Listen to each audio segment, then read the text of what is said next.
begging him to do what's right by the team and be a good teammate and try to put a glove on and play a position again. Once he said no to the owner, it was a fait accompli that he was out of here. And look, I was in AAA with Rafi Devers. I translated Spanish to English his first press conference to the mass of writers in Boston that were so eager to welcome him.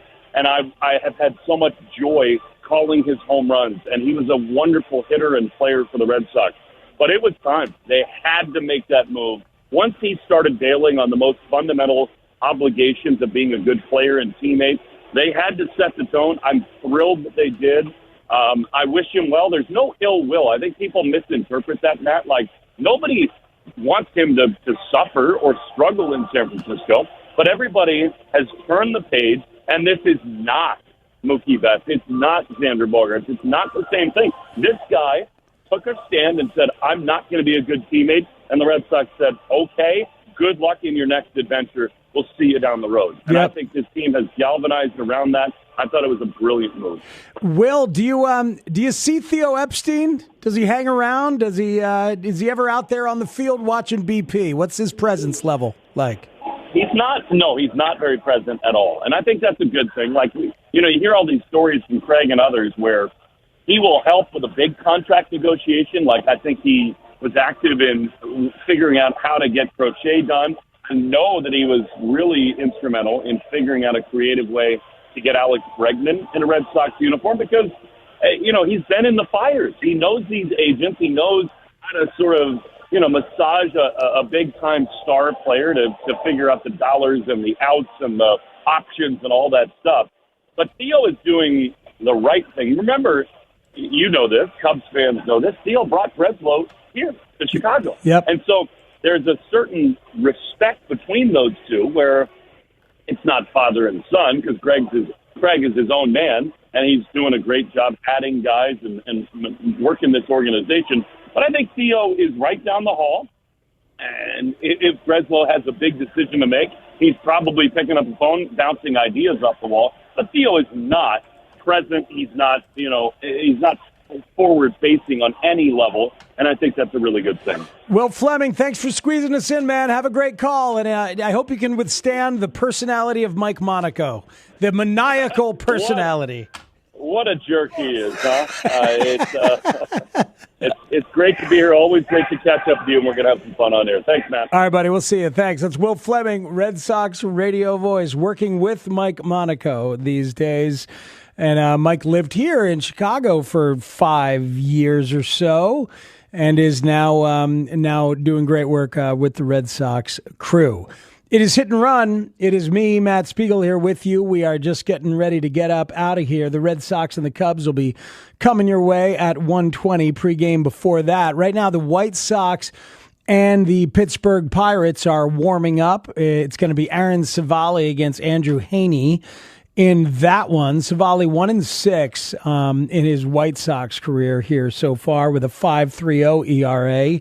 I bet he remains after the deadline, but Adrian Hauser, I suspect, will go somewhere and maybe very, very soon. He's been really good. Yesterday, not so much. Didn't get through 5 yesterday, but kept the damage to a minimum, and the White Sox came back with that 8 spot yesterday in the late innings and took off and took care of it. Red Sox Cubs, it's Cade Horton against the great Garrett Crochet.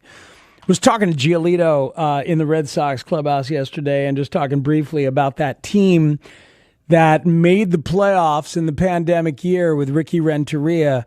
It's Giolito who starts game 1 against Oakland, and then out of the bullpen after Dunning, Dane Dunning had a short stint. They brought in Crochet right out of the pen, but that team had Crochet, Rodon, and Cease to go along with Giolito. And it's crazy to think about all those big-time arms together and what that White Sox thing possibly was going to become and what it did not become. And here is Garrett Crochet. It's got to kill White Sox fans. It kills me as a Chicago baseball guy to see Crochet turn into the dominant front of the rotation, well-paid, well-deserved, leadership-laden ace of that Red Sox rotation. And Giolito was that guy when Crochet came up, but it is now Crochet's role there in... Last year's Cubs for a Cure Radiothon raised over $1 million for cancer research. The Chicago Cubs and 670 The Score will team up once again for a 24-hour broadcast as we try and top last year's number. The Cubs for a Cure Radiothon, Thursday, July 31st, right here on 670 The Score and always live on the free Odyssey app. This segment is sponsored by thechicagodogs.com. Enjoy Chicago Dogs baseball all summer long at Impact Field in Rosemont. Enjoy fireworks spectaculars every Thursday and Saturday. Bring out friends and family on Sundays for catch on the field, autographs, and $3 bottomless popcorn and soda. For tickets, go to thechicagodogs.com. You want to see the ring? Here, I have a picture. Wow, look at you. I know, right? Went to Hellsberg and customized the whole thing. Oh, yeah? Yeah, well, I showed them all her inspiration photos, picked the setting, the diamond. It's actually pretty fun. Now for the real hard part, asking her. Well, congrats, buddy. The ring looks awesome. Start your story with Hellsberg. Designed with care and craft since 19...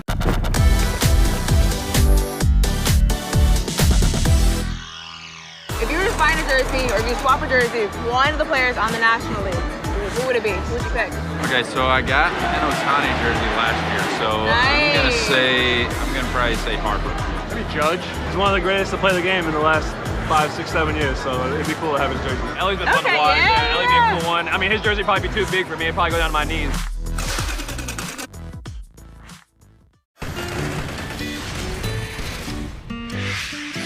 It's a 5-man umpiring crew here today in this young superstar.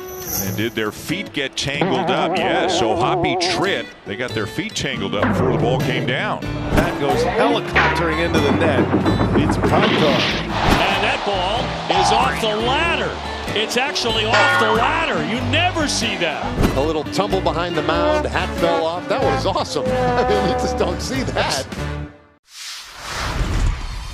I was so inspired by what you were making that I want to do my own all-star ballpark bite, but I'm thinking we take some of that brisket that you make, and I'm going to do like a little slider.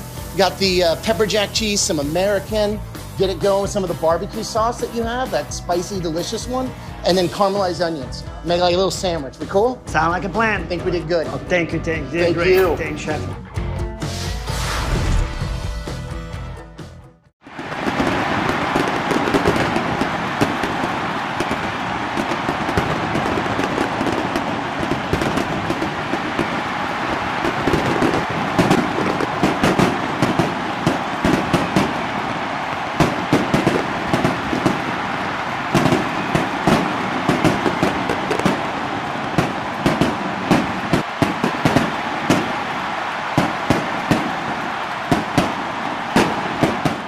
I believe this one's it's a rookie card, I know, but I feel like it's the first card that I ever, like, big league card. Obviously, as a kid, trying to get to the big leagues, the dream of making it, but as a kid that had cards, right, as a kid, this is like seeing your card the first time is pretty cool. So that's pretty powerful when you see that card. 5% less than the brand names. Millions of men experience ED, but Hims can help. To start your free online visit and save up to 95%, go to hims.com/joy. That's hims.com/joy for your free online visit. HIMS.com/JOY. Ziegler, Chrysler, Dodge, Jeep, Ram, and Schaumburg is taking $12,000 off MSRP on new Jeep Grand Cherokees, and Ziegler has 150 to choose from. Get $12,000 off Jeep Grand Cherokees today at Ziegler, Chrysler, Dodge, Jeep, Ram, and Schaumburg on select models. There's nothing better than watching the game live. And with Xfinity Sports and News TV, you can stream over 50 live channels for $150 less than YouTube TV per year. From game time to prime time. It's the local channels you love, the news channels you need, and the sports channels you can't live without. History-making moments aren't going to wait for you, and replays never do it justice. So get Xfinity Sports and News TV today for all the live action you could want. Plus, you can save even more with Peacock Premium. A $7.99 a month value included at no extra cost. Xfinity Sports and News TV. The live TV you love with savings you'll love even more. To learn more, go to Xfinity.com, call 1-800-XFINITY, or visit a store today. Restrictions apply. Savings compares Xfinity Sports and News TV at $70 per month to YouTube TV at $82.99 per month.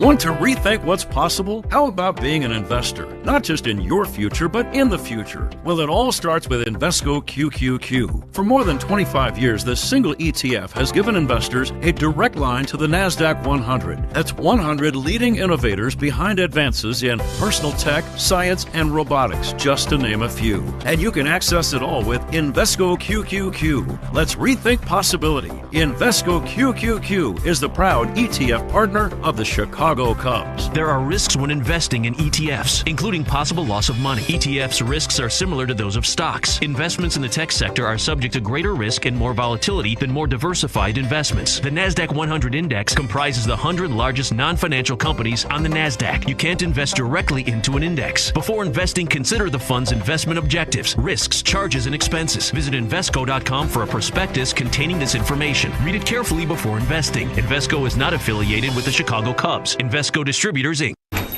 Oh, hey. Hey, thanks for meeting me here. It's just, you're my only lawyer friend, and I need your professional opinion. Do you see that brand new Hyundai Tucson out there? That's all I paid for it. Let me get back to you on that. Deal's so right, it almost feels wrong at the Hyundai Getaway Sales Event. Right now, for a limited time, you can lease the Hyundai Tucson for $239 a month or get $1,750 bonus cash. Offers end July 31st. Call 224-661-0068 for details.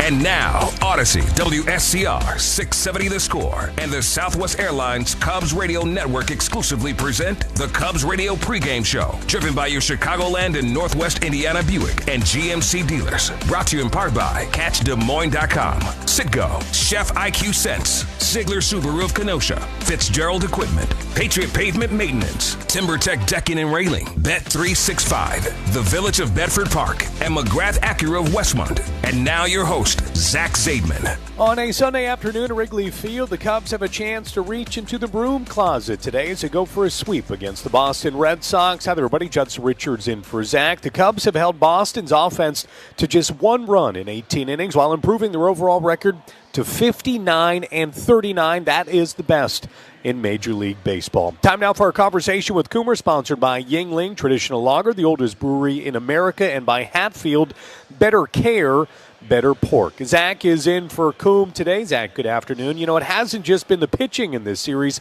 5 home runs last night for the Cubs. They now have the second most home runs in all of Major League Baseball, tied with the Dodgers. Also great to see Matt Shaw and Ian Happ get involved in the long balls. Yeah, both guys struggling heading into the All-Star break, and both guys have started to pick things up coming out of the All-Star break. Shaw in particular had the pinch hit home run yesterday and then went the other way with a ground ball base hit into right field, which is always good to see. He's 3 for 5 since the break ended, and hopefully that gets him going a little bit. As for Happ, you know, when we look back at the end of the season, the numbers will always be what they've been for Happ. It's just rough when you're going through it, and he's been scuffling mightily, so maybe yesterday's hard hit shot to left center is something that gets him going. Another good move by Craig Counsell with a pinch hit home run. Zach, our pitching matchup today, this is going to be a good one for the Red Sox. It is all-star left-hander, a name we know well, and Garrett Crochet. He'll go for the Red Sox. For the Cubs, they will counter with rookie right-hander Cade Horton. Yeah, Crochet has 160 strikeouts this season, the most in the majors. He's coming off a complete game shutout against Tampa Bay last Saturday. 3 hits, no walks, 9 strikeouts. Boston has won 7 of Crochet's last 8 starts. But remember this, last season, Crochet against the Cubs was not a matchup that Crochet wants to remember. Cubs rocked him for 7 runs on 9 hits in 2 1/3. And the Cubs do a really good job of making pitchers work. So you've got to get them out.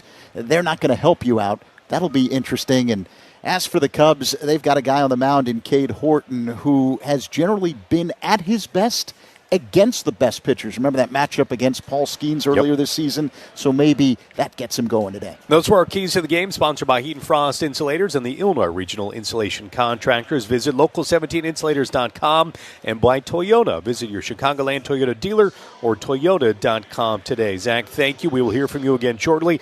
Overcast skies, roughly 72 degrees with the wind blowing in from center and left field today. It is a great day for baseball at Wrigley. Up next, we'll hear from our insider, Bruce Levine, with the Inside Pitch, who takes a look at the development of third baseman Matt Shaw. That's next on The Score, the Southwest Airlines Cubs Radio Network. This is your home for every pitch of Cubs baseball. We are the Southwest Airlines Cubs Radio Network. Let's play ball with Tito's. During today's game, if the Northsiders pitchers strike out 9 players, Tito's Handmade Vodka will donate $100 to Anti-Cruelty Chicago. Want to rethink what's possible? How about being an investor? Not just in your future, but in the future. Well, it all starts with Invesco QQQ. For more than 25 years, this single ETF has given investors a direct line to the NASDAQ 100. That's 100 leading innovators behind advances in personal tech, science, and robotics, just to name a few. And you can access it all with Invesco QQQ. Let's rethink possibility. Invesco QQQ is the proud ETF partner of the Chicago Cubs. There are risks when investing in ETFs, including possible loss of money. ETFs' risks are similar to those of stocks. Investments in the tech sector are subject to greater risk and more volatility than more diversified investments. The NASDAQ 100 Index comprises the 100 largest non-financial companies on the NASDAQ. You can't invest directly into an index. Before investing, consider the fund's investment objectives, risks, charges, and expenses. Visit Invesco.com for a prospectus.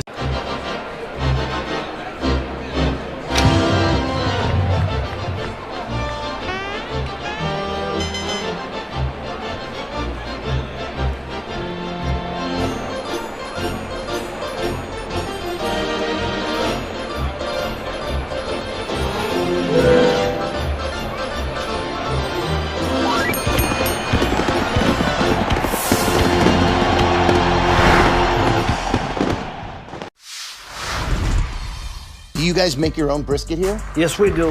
We are known by our brisket. Barbecue brisket sandwich. Quality is better than other places, and it looks good. We're ready to eat. We go to an average 500 briskets per game. We hear a lot from our fans. They want to try something with wrap, easy to eat. So we say, well, let's do it like brisket, wrap, and an egg roll. That's beautiful. You get the gold medal for culinary brisketry here in Texas. Yes.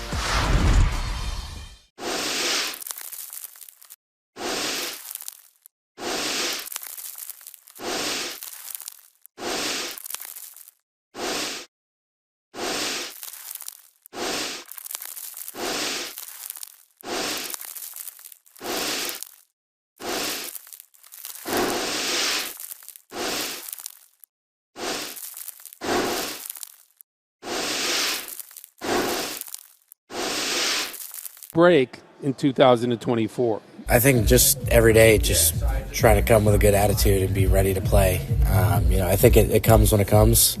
It's different for every guy. They've had success, a lot of different times. I don't think it's necessarily similarities, but I think in general, just trying to stay consistent, continue to work on stuff, get better, just keep building the confidence. Judson Shaw has made himself an exceptional third baseman after not really playing the position in the minors. The Cubs have been looking for a better offense at the hot corner. Maybe they have found it in the guy they were going to replace. Bruce, thank you. We'll find out soon enough with that trade deadline coming our way on July 31st. By the way, Matt Shaw batting ninth today at third base in Craig Counsell's lineup. Today, celebrate National Hot Dog Month. The first 5,000 early arriving fans in the Budweiser bleachers will receive a National Hot Dog Month Cubs cap presented by Vienna Beef. Be here for it. We'll take a look at who is hot and who is cold. That's coming up next. You're listening to The Score on the Southwest Airlines Cubs Radio Network. Hey, Cubs fans, it's Matthew Boyd. Listen to every game here on the Chicago Cubs Radio Network. Hey folks, Coom here. Since teaming up with the fine folks at Yuengling Beer, I've heard this question a lot. Ron, how has Yuengling managed to be around for 196 years? Well, it comes down to one thing. They brew great beer. Simple as that. It takes real quality to become the oldest brewery in America, and Yuengling's been doing it right since 1829. Whether it's traditional lager, light lager, Flight by Yuengling, they all have the same commitment to flavor and craftsmanship. Yuengling, the oldest brewery in America. Official beer of the Cubs Radio Network, DG Yingling & Sons, Pottsville, PA. This Bosch 2-in-1 impact driver rules. Oh, yeah! That couldn't have been. Macho Man Randy Savage indeed. Yeah, a.k.a. you're in a Bosch. I'm a macho manifestation of that feeling you get when you use that 2-in-1 impact driver. Oh, yeah? Nah, say it with your chest, brother. Oh, yeah! Oh, yeah! We'll work on that. The more you Bosch, the more you feel like a Bosch. School's out and summer is in, which means more groceries to feed growing kids. With Northern Illinois Food Bank, you can help serve over 7,500 nutritious kids' meals daily. Every dollar donated to the food bank equals $8 worth of groceries, because that's what it takes to help a child thrive. You can help solve summer hunger by visiting solvehungertoday.org. Northern Illinois Food Bank. Neighbors empowered. In baseball, the numbers are pretty simple. 4 bases, 3 outs, 2 teams, 1 winner. Well, my friends at Ziegler Subaru of Kenosha make the numbers pretty simple, too. With the latest incentives and a great selection of new and pre-owned models, Ziegler Subaru of Kenosha will knock it out of the park. And they'll never inflate their prices based on availability. Take the short drive north and visit your one-stop shop for everything Subaru, Ziegler Subaru of Kenosha. Shop online 24/7 at ZieglerSubaruKenosha.com. The clearance event is going on now at American Sale. Save up to 70% on pools, patio sets, and more. The clearance event, only at American Sale. Bring the fun home. All Cubs triples and saves are sponsored by Great Lakes Credit Union, Chicago's credit union. Join GLCU's mission of banking for a greater good at glcu.org. This is the Cubs Radio pregame show driven by your Chicagoland and Northwest Indiana Buick and GMC dealers. Judson Richards with you on a overcast day at Wrigley Field with the sun peeking through as I speak. Roughly 72 degrees. Cubs will look to better their 59-39 record today against the Boston Red Sox. That record, Major League Baseball's best, as the Cubs have their eyes set on a series sweep. Time now to check on who's hot and who's cold. Sponsored by Plumbers 911 Plumbing Emergency. Call the professionals, available 24/7 at 1-833-PLUM 911. Who is hot? Well, Cubs first baseman Michael Busch has 3 home runs in his last 10 games, hitting .297. Busch will be coming off the bench most likely today at some point with the left-hander Garrett Crochet on the mound. Justin Turner is starting at first base this afternoon. Who is cold? Shortstop Dansby Swanson is hitting .205 in his last 10 games. Time now for the injury report, sponsored by Illinois Bone and Joint Institute. Visit ibji.com for locations and services. There are no injury news to report at this time. Coming up, it's our Cubs conversation with Justin Steele. You're listening to The Score on the Southwest Airlines Cubs Radio Network. Hey, Cubs fans, it's Cade Horton. Listen to every game here on the Chicago Cubs Radio Network. Welcome to Old National Bank. Hi, I was wondering what you could do for my small business. Tons. Have time to talk? Not much. We're on a 30-second radio ad. Oh, I'll get straight to the point then. Our solutions are customized for small businesses. Our services make financial management simple, and our pricing is always transparent. Outstanding. Wow. Yeah. So, ever been in an ad before? Nope. How do I look? Good. But we're on the radio, remember? Right. Hi, Mom. Customized small business banking from Old National Bank. Member FDIC. Get old. Cubs baseball is on The Score. Swinging a drive. Back toward the wall. That ball is gone. Pete Crow-Armstrong. With the free Odyssey and iHeartRadio apps, you can stream the Cubs all season long, no matter where you are in Chicagoland. Kyle drives one in the air to right field. That ball is gone. Listen to Pat Hughes and Ron Coomer with all the action of Cubs baseball. Streaming live in Chicagoland on the free Odyssey app. AUDACY. Along with the iHeartRadio app. Take us with you and download the app today. Surround yourself in color with Regal Select from Benjamin Moore. Rich, durable, and effortlessly beautiful. Find yours at your locally owned retailer. Visit BenjaminMoore.com today. Today's Tito's Handmade Vodka Canine of the game is Bowser, a 13-year-old poodle and Tibetan Terrier from Chicago. If our team strikes out 9 players, Tito's will make a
If you look at the infield, they just came out and put, Diamond Dry everywhere except where McKinstry needed it right here. Wonder when he realized he broke his chain. With an all-star bonus, he can get a new one. I don't know what is causing this, but we have seen more bats leave players' hands at the plate this year than I ever remember. Line shot. Got a chance.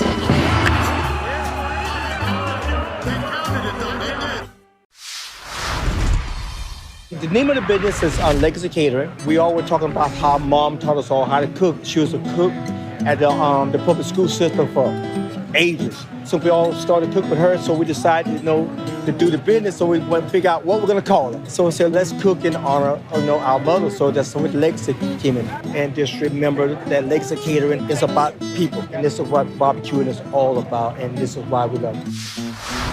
Do, or at least just speaking for myself, is take that type of competitive energy and just put it to good use in the rehab that you're doing every day. You definitely got to take it a day at a time, but it's not to say that you can't take those competitive juices and push yourself every single day in the rehab process.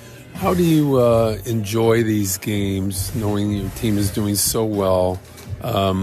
Watching these games, and can you watch full games without saying, okay, got to get back to work here, got to get with my family, stay the course of what I have to do in rehabilitation? We've done a pretty good job this year of watching every single game. If we've missed a game, it was because we had something going on, just wasn't able to make it. But with our family around the household, we've made it a point when the Cubs are on, if we're home, we're going to, cook something to watch while we're cook something to eat while we're watching it and stuff. So, it's been a lot of fun watching the boys this year. Is it fun to watch, in particular, the young guys who you watch struggle so much at the beginning of last year, turn into not only good players, but future stars of this game? Yeah, I mean, it's really exciting to watch, and, I feel like I can speak for everybody in here when, we kind of saw these kind of things coming. You just watch how they go about their process every single day and watch how they learn, adapt, and you can just see the special players that they are. So the throwing program will be 3 months from now? Yes. Does every day seem like 48 or 72 hours? I would say this time's been flying by, honestly, and I think the good baseball that the boys have been playing have kind of, made all this a little bit easier. You kind of wake up every single day excited to watch the baseball game, and you're kind of building everything around that and stuff. So it's definitely been flying by in that aspect. Thanks, Justin. Yeah, thank you. Great seeing you. Yeah. Judson, now back to you. Bruce, thank you. Great stuff there. Today, Steele will be rooting for Kate Horton, who makes a start for the Cubs this afternoon. Today is the last day to get your Cubs Charities 50-50 raffle tickets with a current jackpot of over $129,000. Get your ticket now through the end of the game at Cubs.com/raffle or from a raffle ambassador at Wrigley Field through the 8th inning. Coming up next, it's the Manager's Show. That's coming up. This is The Score, the Southwest Airlines Cubs Radio Network. Take the Cubs with you in the Chicagoland area on the free Odyssey app. We are the Southwest Airlines Cubs Radio Network. Hey, Chicago, if your commercial business needs a new roof or you have persistent leaks, call... Hey, it's Nico Horner. Diving backhand stop by Horner, throws to first to get it. Sensational play. Hey, it's Kyle Tucker. Kyle drives one in the air to right field. That ball is gone. It's a 3-run homer. This is what you came here for. You got the Cubs game on the score. Chicago Cubs baseball is presented to you in part by Benny's Beverage Depot, Nissan, Benjamin Moore, Hefty Trash Bags, Arturo Tire, James Hardy Building Products, Sea Glass Wine, Volvo, Sloan, Xfinity, It's Not a Game, Illinois.com, your Chicago and Northwest Indiana Hyundai dealers, and Yingling, the oldest brewery in America. And now here's the Hall of Famer, Pat Hughes, and All-Star Ron Kumar with all the exciting play-by-play action of Chicago Cubs baseball. Chicago Cubs baseball is on the air from Wrigley Field in Chicago. It's time for Game 3 of this weekend series between the Chicago Cubs and the Boston Red Sox. Good afternoon, everybody. Along with Zach Zaidman, pinch hitting for Ron Coomer. It's Pat Hughes reporting. It's cloudy. It's cooled off. The temperature's 73 here at Wrigley. And I'm very happy to report that it's dry, and this ball game is going. I believe this one's it's a rookie card, I know, but I feel like it's the first card that I ever like big league card. Obviously, as a kid trying to get to the big leagues, the dream of making it. But as a kid that had cards, right, as a kid, this is like seeing your card the first time is pretty cool. So that's pretty powerful when you see that card.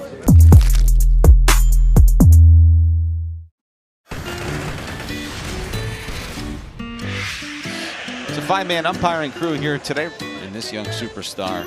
And did their feet get tangled up? Yes, so Hoppy Tritt, they got their feet tangled up before the ball came down. That goes helicoptering into the net. It's prime time. And that ball is off the ladder. It's actually off the ladder. You never see that. A little tumble behind the mound, hat fell off. That was awesome. I mean, you just don't see that. They're sponsored by Verizon, the most reliable 5G in Chicago. Let's take a look at the Red Sox starting lineup. Jarren Duran will lead off in center. Roman Anthony is the designated hitter. Cedon Rafaela playing second base. The left fielder batting cleanup for Boston, Masataka Yoshida. Trevor Story at short. Wheeler Abreu batting sixth. Abreu in right field. Carlos Narvaez catching. Marcelo Meyer at third base. And batting ninth at first base, Romy Gonzalez. The Cubs have taken the field. We're going to take our final timeout prior to the first pitch. Back to get it started right after this. You are listening to The Score and the Southwest Airlines Cubs Radio Network. The Cubs play here with Hall of Famer Pat Hughes and All-Star Ron Coomer on the Cubs Radio Network. It's time for Trash Day Nose Yoga with Hefty. Let's transform stinky scenarios with a joyful scent of Fabuloso. Inhale. You forgot to empty your kid's lunchbox. Exhale. A field of lavender. Inhale. Stinky leftovers. Exhale. Watermelon in the summer. That's the power of Hefty Ultra Strong Trash Bags with Fabuloso. Hefty, hefty, hefty. Car accident? Call D&W right now. Slip and fall? Call D&W right now. Any accident at all? Call D&W Law right now. Don't hesitate. Call the 8s, 312-888-8888. It's game time. Time to crack open a Yingling. After 196 years, the wait is over. Yingling is finally available here in Illinois. Look for it at your favorite bar or store. Yingling, the oldest brewery in America. Boston came in, Pat, as the hottest team in baseball, winners of 10 in a row when this series started. And now the Cubs have an opportunity to sweep the Red Sox today. We're just about ready to get underway, Zach. 73 delightful degrees at Wrigley. Little breeze blowing in. Game time temperature sponsored by Four Seasons Heating, Air Conditioning, Plumbing, and Electric. Your trusted local experts. Four Seasons. Cubs in their home white uniforms. And the fans already buzzing here at Wrigley prior to the start of this game. That's one thing that both Fenway Park and Wrigley have in common. Passionate, numerous fans. Jarren Duran leads it off. First pitch from Horton is in for a strike, and away we go. Again, the Cubs have the white shirts and trousers, blue pinstripes all over, blue hats and numbers and sleeves. Horton not wearing the long sleeves. Changeup swung on and missed. Red Sox in their traveling grays, gray shirts and pants, red numbers on their backs, navy blue hats and helmets. Red Sox, of course, they're wearing Red Sox. That's what their name is. And a variety of shoe colors. Here comes the 0-2 from the right-hander, Cade Horton. Fastball is high. Uniform description sponsored by Benjamin Moore. On the field or walls of your home, the right team and colors make all the difference. Official paint of the Chicago Cubs, Benjamin Moore. Swinging a fly ball foul down the left field line, slicing back out of play. Zach, I know you've done some research on Cade Horton. What are some of the other numbers you'd like to share? Well, I think what he'd like to do is repeat what he did the last time he pitched at Wrigley Field, which was 2 outings ago, 7 scoreless innings against Cleveland. He was locked in here at the friendly confines. The 1-2 just inside, didn't miss by much. Now, last time out, last week in Minnesota, had a rough go of it. 4 earned runs on 6 hits and 4 2/3 against the Twins. He says the issue for him is just staying composed when the game speeds up. And the 2-2. Change up low and away. 3-2. Boston 6 games above 500. Cubs 20 above, have the very best record in Major League Baseball. 1/2 game better than Detroit. The Tigers with an unexpected 6-game losing streak intact. Broken bat bouncer to second. Scooped up by Horner. Short toss to first in time. The crowd oohing and awing. The barrel of the bat ended up in the grass right in front of Nico Horner. And that's out number 1. Just underway. The batter now is Roman Anthony. Horton breaking that bat via a 97-mile-per-hour heater on the inside edge. The speed gun powered by Xfinity gets seriously powerful Wi-Fi. Xfinity, the Wi-Fi is boom. Uniform description sponsored by Benjamin Moore. On the field or the walls of your home, the right team and colors make all the difference. Official paint of the Cubs, Benjamin Moore. Anthony swings late, pokes it foul down the left field line, back out of play. Another sellout. We've had enormous and enthusiastic gatherings the first 2 games. 40,700 plus last night, over 41,000 on Friday. In that same neighborhood again today. Liner to right, that's a base hit. Over toward the line to pick it up is Tucker on the first bounce. It is a 1-out single for Roman Anthony, and the batter now is Ceddanne Rafaela.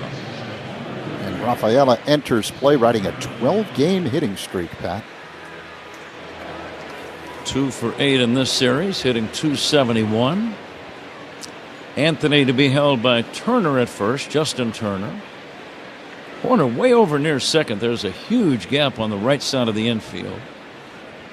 And the pitch to Rafaela swung on and missed.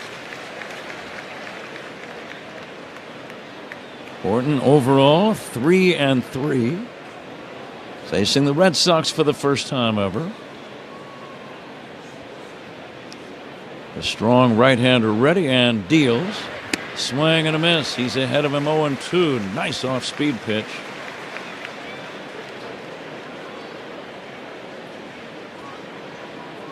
Field in great condition. Grass cut nice and low. The outfield cut in cross section, so it looks like an enormous green plaid checkerboard. Here's the 0-2. Fly ball deep left center. It is playable for Pete Crow-Armstrong, moving in, still coming, makes the catch. And Pete rifles the throw to first base. He saw Anthony drifting between first and second, and he thought, why not? And he made a strong throw to first. I wouldn't mess around with that guy's arm. If I'm a base runner, I play it real smart. Yeah, I don't think Anthony was trying to test PCA. I think he thought initially that ball was going to carry a lot further than it did, but the wind clearly knocking it down, and it ended up being pretty shallow. Right now, we would say the conditions favor the pitchers at Wrigley. Masataka Yoshida, the batter. Left-handed hitter, he'll take down low. Lights have been turned on, having only a minimal effect. I want to say hi to Ron Coomer. Ronnie taking a few days off. He'll rejoin us tomorrow night when the Royals come to Wrigley. Cubs against Kansas City tomorrow night, Tuesday night, and Wednesday afternoon. And that'll wrap up the homestand. Next weekend, the Cubs are on the south side to play the White Sox. Here comes the 2-0 to Yoshida. Bouncing ball to second. This is going to end the inning. Horner throws him out. No runs on a hit, a man left. After a half inning, Boston nothing. Cubs coming up. This is The Score on the Southwest Airlines Cubs Radio Network. Hey Cubs fans, it's Ian Happ. Listen to every game here on the Chicago Cubs Radio Network.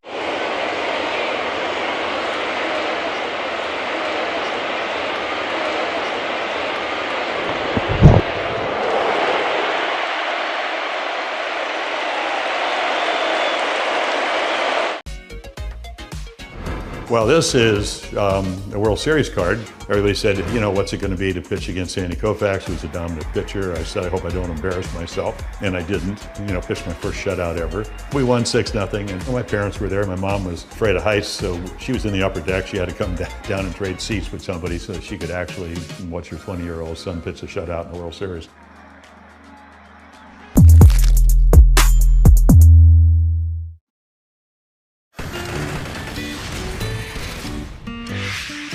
It's a five-man umpiring crew here today in this young superstar. And did their feet get tangled up? Yes, so Hoppy Tritt, they got their feet tangled up before the ball came down. That goes helicoptering into the net. It's prime time. And that ball is off the ladder. It's actually off the ladder. You never see that. A little tumble behind the mound. Hat fell off. That was awesome. I mean, you just don't see that.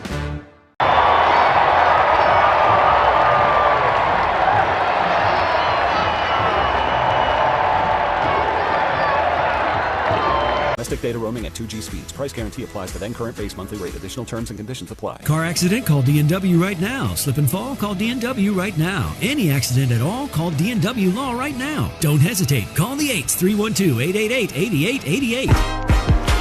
The Cubs leadoff man is presented by Vinny's Beverage Depot. If Nico Horner gets a hit, Vinny's Beverage Depot will donate $100 to the Greater Chicago Food Depository. If you can't find it at Vinny's, it's probably not worth drinking. Pat? Garrett Crochet, big left-hander, fires his first delivery to Nico Horner. It's outside for a ball.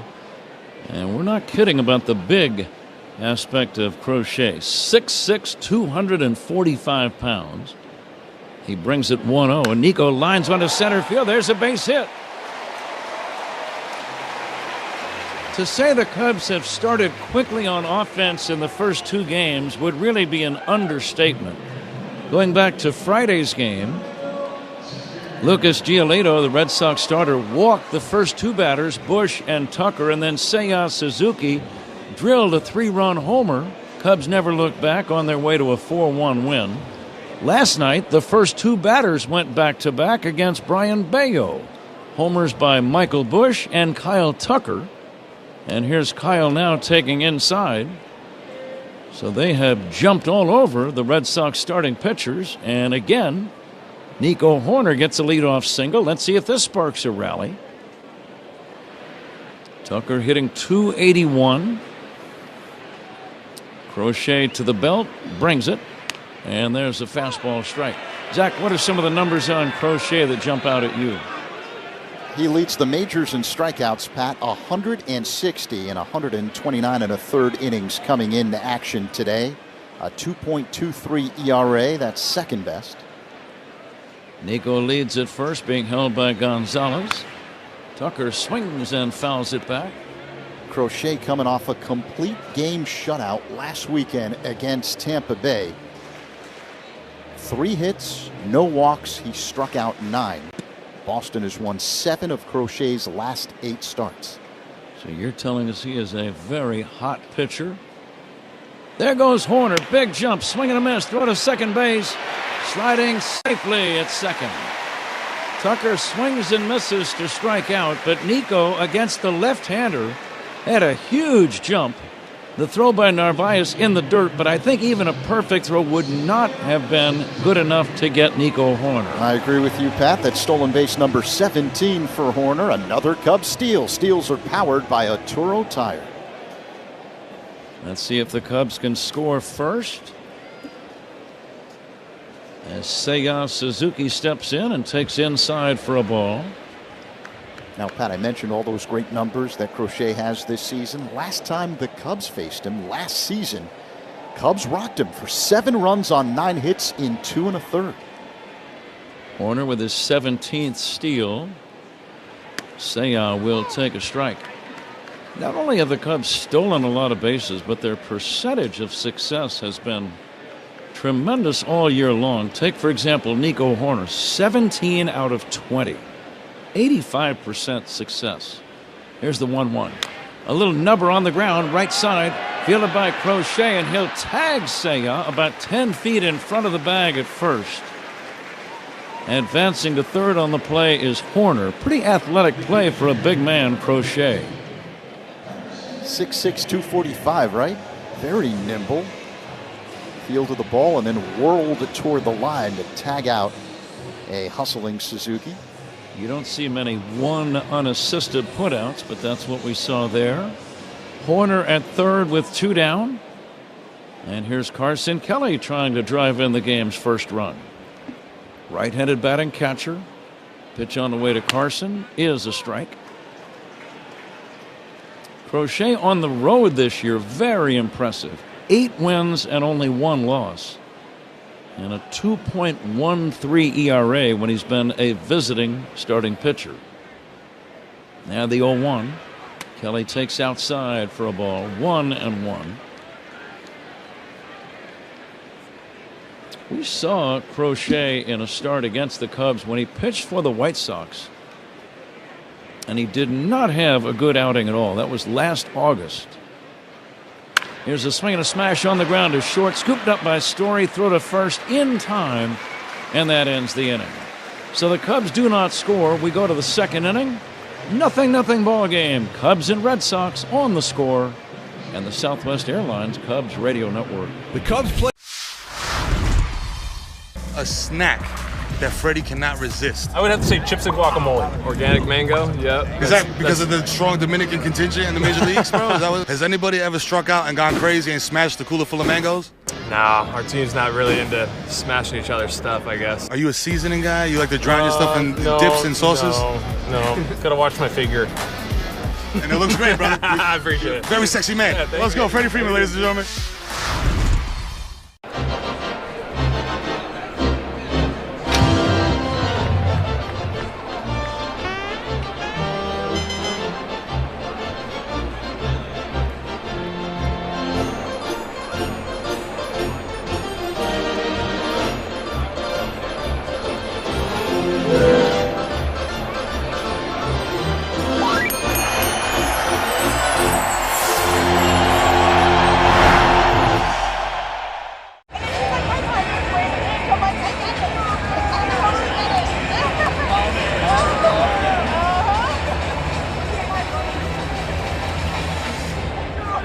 Southwest Airlines, where you earn points every time you fly. Because what's the point of points that future you can't use? And since your Rapid Rewards points don't expire, you can save up for that big trip. Get ready to reward future you with a future flight. Sign up for Rapid Rewards today and redeem your points on any seat, any day, anytime. Only at Southwest. All Rapid Rewards rules and regulations apply and can be found at southwest.com/RR terms. Save time every time for a great haircut. Just download the Great Clips app or check in online at greatclips.com. Great Clips. It's gonna be great. Cubs and Red Sox scoreless after 1. The first inning was powered by Invesco QQQ. Let's rethink possibility. Invesco Distributors Incorporated. Pat? Sometime, Zach, we will discuss the defensive alignment by the opposition against a particular Cubs hitter. When we do, those are sponsored by Fitzgerald Equipment. Material handling handled. Learn more at fitzgeraldequipment.com. Second inning, 0-0 game. Trevor Story will be the first man up, and he takes outside for a ball. It's been a long series for Story, 0 for 8 against Cubs pitching. Here comes the 1-0, and that's down low for a ball, 2-0. Yeah, the Red Sox with one of the more dynamic offenses in baseball heading into the series. Just 1 run. 1 run on 13 total hits over the first 2 games. Swing and a miss by Story. Cade Horton, a quick worker. Powder blue colored glove. He rocks and fires 2-1. Hope foul to the opposite side, out of play. 2-2. Going back to the 2 wins at Yankee Stadium right before the All-Star break, the Cubs now with a 4-game winning streak. They've got the best record in the big leagues and riding high, a season best 20 games above 500. Milwaukee right on their heels, however. The Brewers just a game behind the Cubs in the National League Central. Here's a swing and a miss on a breaking ball. Cade Horton gets his first strikeout of the day. He fooled Trevor Story, who is now 0 for 9. Strikeouts by Cubs pitchers brought to you by your Chicago and Northwest Indiana Hyundai dealers. Scoreless game, second inning. The batter is Wheeler Abreu.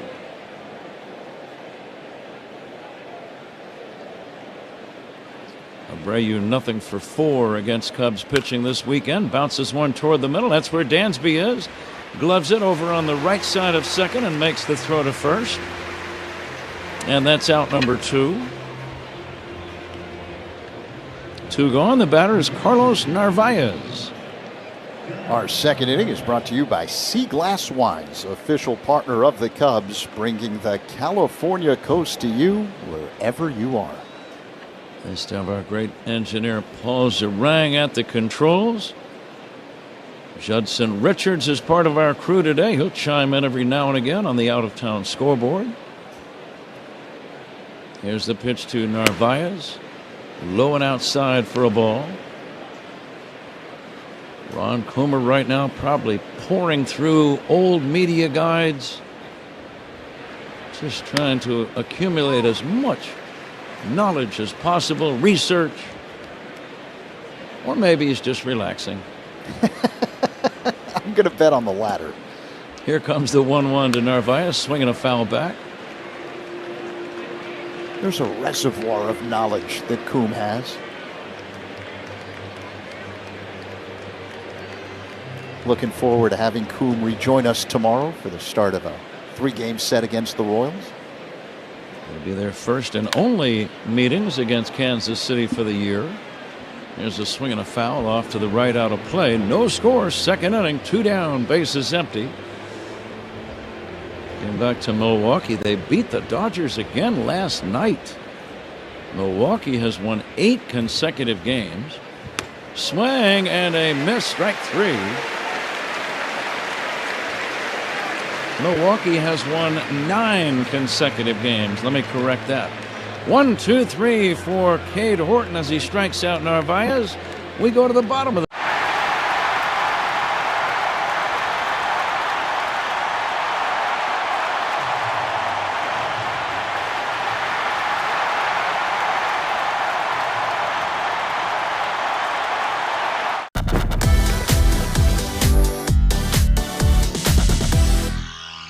If you were to find a jersey or if you swap a jersey with one of the players on the National League, who would it be? Who would you pick? Okay, so I got an Ohtani jersey last year, so Nice. I'm gonna probably say Harper. Maybe Judge. He's one of the greatest to play the game in the last 5, 6, 7 years, so it'd be cool to have his jersey. Ellie's been fun to watch. Yeah, Ellie'd be a cool one. I mean, his jersey would probably be too big for me. It'd probably go down to my knees.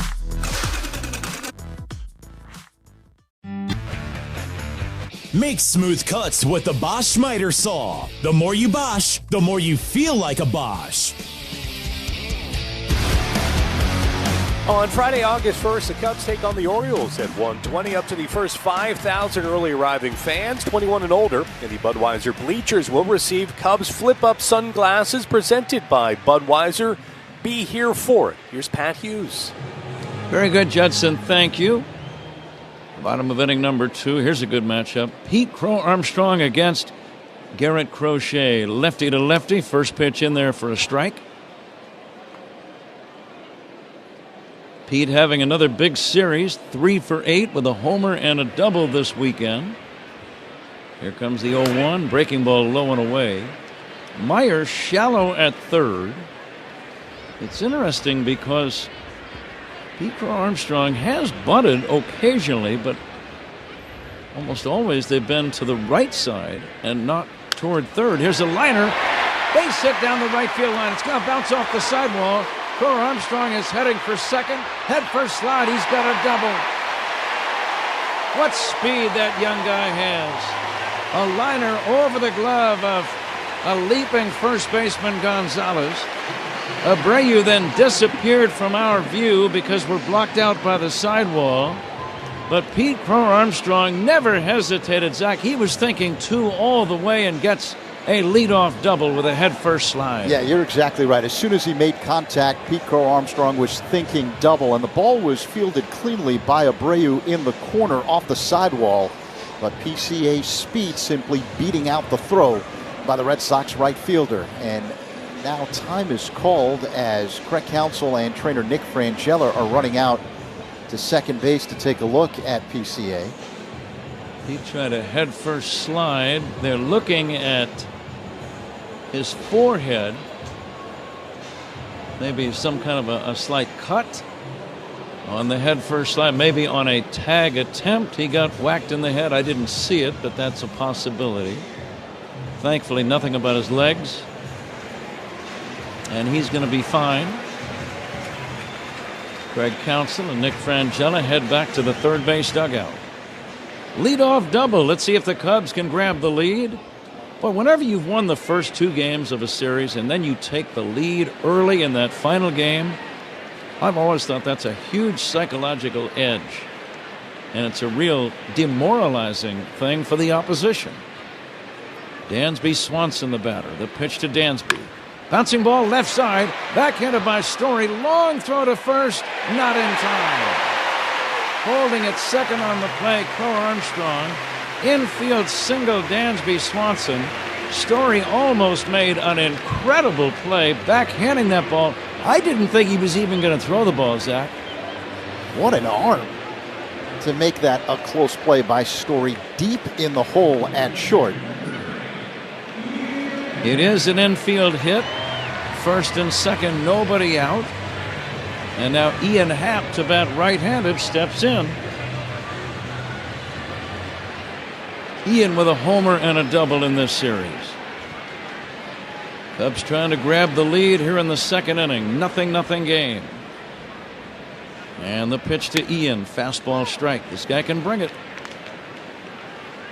98-mile-per-hour heater on the outside edge, bottom of the zone from Crochet. He has the second best ERA in the big leagues, 2.23. And now Happ takes outside. Pickoff throw to second, not in time.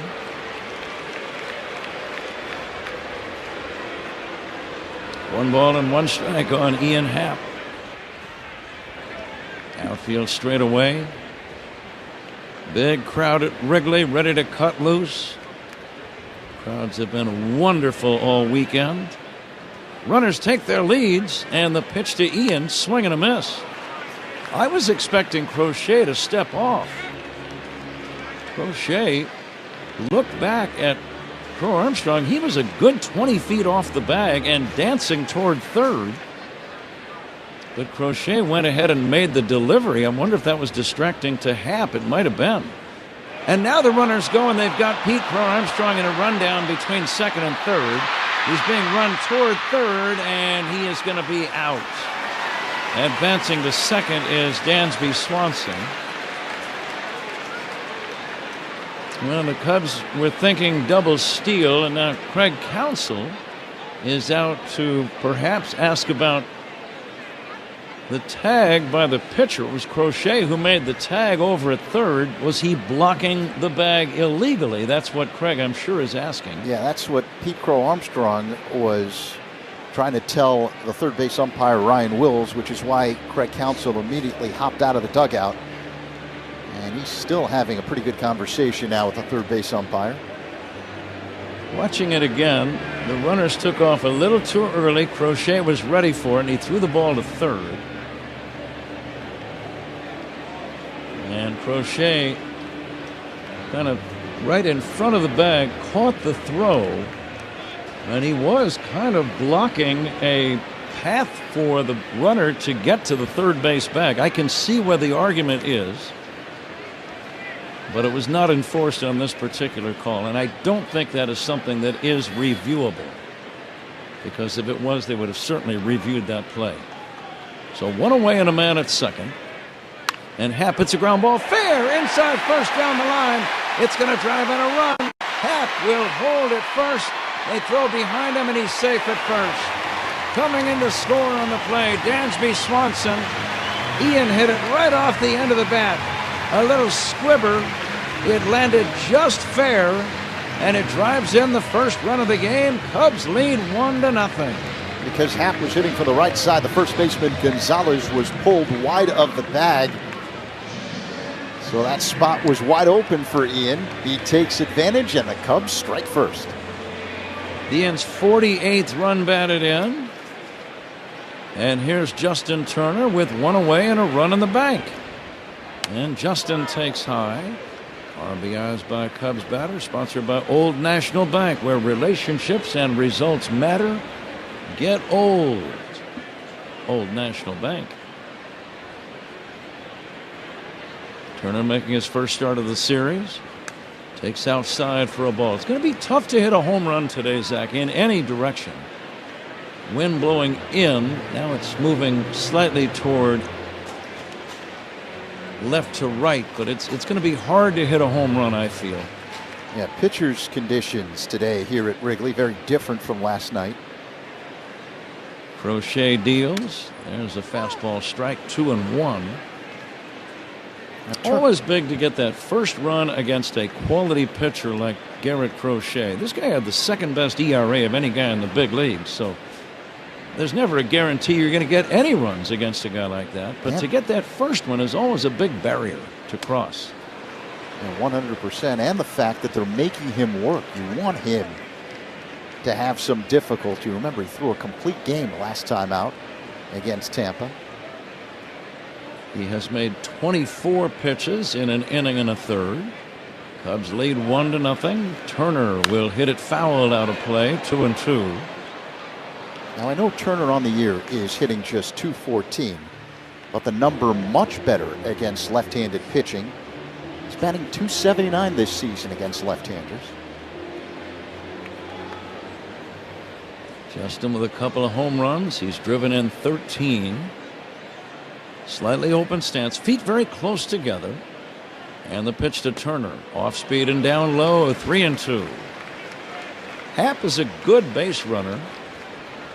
Wouldn't surprise me a bit if he was in motion with one away at first. He's being held by Gonzalez. Well, the right fielder Abreu is shallow. And now the 3-2 and a pickoff to first. When I say shallow, I'm talking about his positioning and not his personality. Thanks for the clarification. I did. I wanted to make that clear.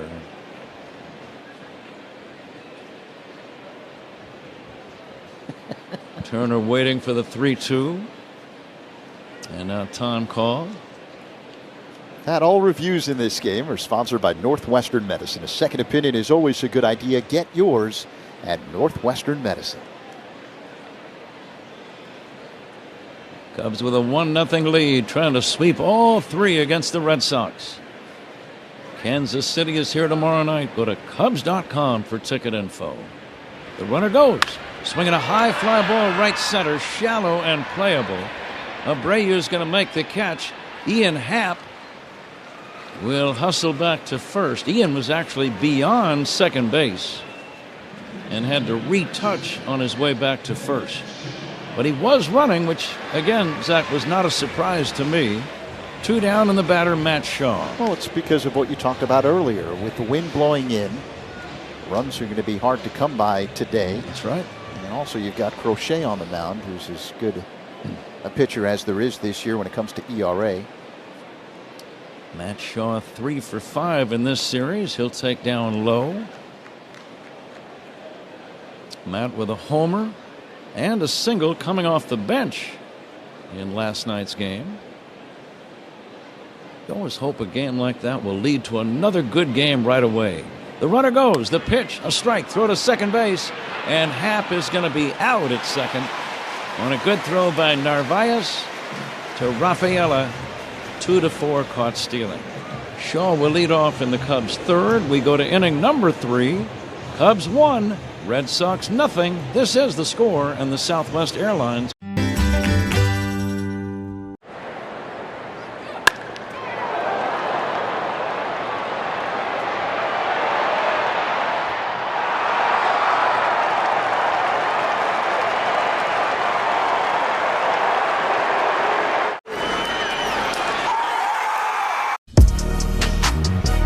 Comes Matt Shaw for the Cubs, who's on deck. Brought to you by TimberTech Decking and Railing. Everything wood should be. Visit TimberTech.com. Zach?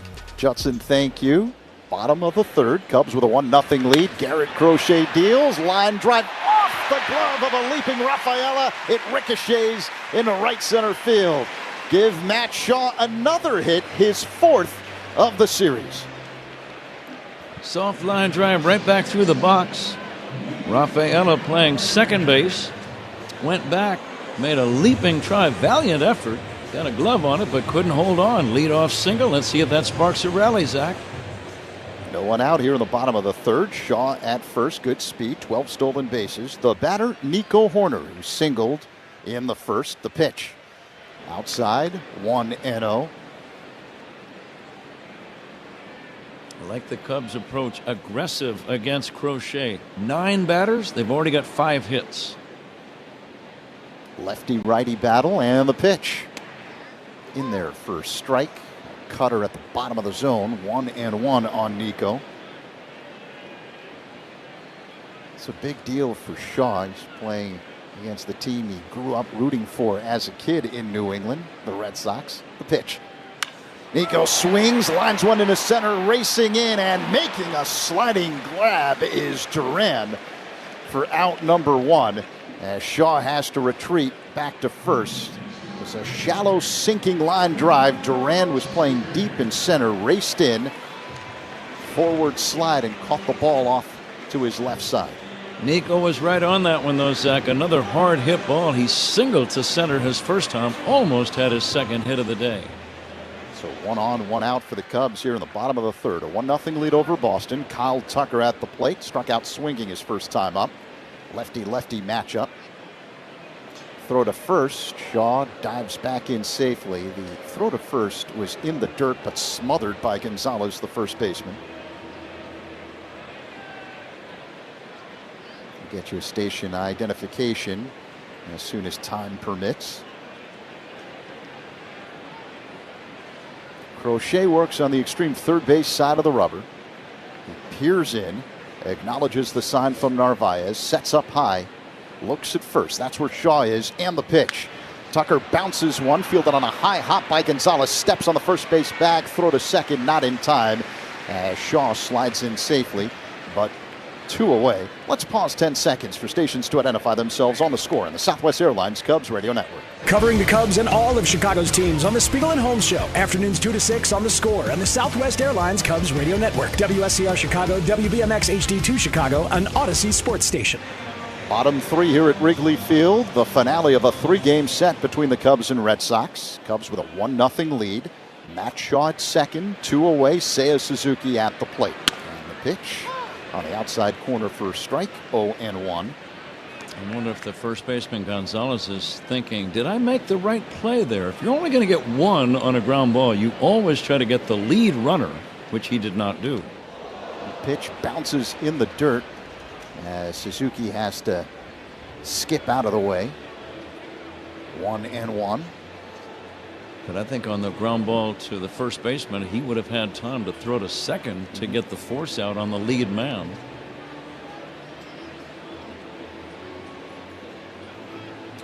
Game always looks a little bit easier upstairs here. It speeds up on you very quickly down there. 1-1 the count. Shaw at second, Suzuki at the plate. Crochet a long set, and the pitch. Tap foul at the plate, 1-2. Suzuki, the designated hitter this afternoon, and designated hitters for the Cubs are sponsored by Fireplace and Chimney Authority. Book now, burn later, and skip the rush. The center fielder Duran playing Suzuki the other way, a tick toward right center. Crochet is ready. Here's the 1-2. And a pop-up on the infield. Left side, the shortstop, Story on the dirt, makes the catch for out number 3. Shaw stranded at second. After 3, it's the Cubs with a 1-0 lead over Boston on the score in the Southwest Airlines Cubs Radio Network. Cubs Talk with Spiegel and Holmes on your ride home. Afternoons 2 to 6. Well, if you look at the infield, they just came out and put, Diamond Dry everywhere except where McKinstry needed it right here. Wonder when he realized he broke his chain. With an all-star bonus, he can get a new one. I don't know what is causing this, but we have seen more bats leave players' hands at the plate this year than I'll ever remember. Line shot. Got a chance. They counted it, though. They did. Some overnight oats right before the game. My teammates look at me like, what are you doing, dude? My mom's cooking, probably. She makes some good. She's got a tuna fish casserole. That's pretty good. Okay, I went 5 for 5. I need to eat the same thing. Last time, Saturday, I ate arepa with eggs. And then next day, I got to eat arepa with eggs. So my mom make it for me. And then when my mom is with me, everything's good. I save a lot of money. Estamos lindo.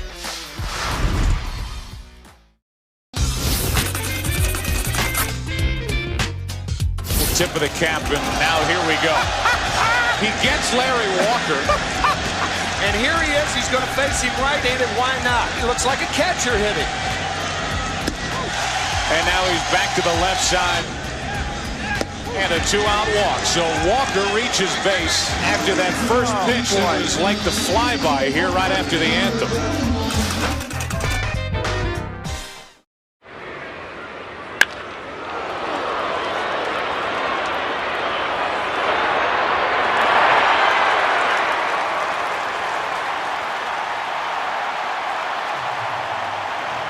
Save 23 cents per gallon on your first fill-up. As of now, the White Sox are heading towards that sweep of the Pirates, 7-1 in the 5th inning there. The Reds and the Mets, it's a 2-1 New York lead in the top of the 6th. Zach? Judson, thank you. Cade Horton deals and starts off Roman Anthony with a curveball for a strike to begin the top half of the 4th inning. Cubs with a 1-0 lead over Boston. The next pitch by Horton is low for a ball, 1-1. Anthony singled in the first, now hitting at .265 in this, his rookie season. Horton faces home plate.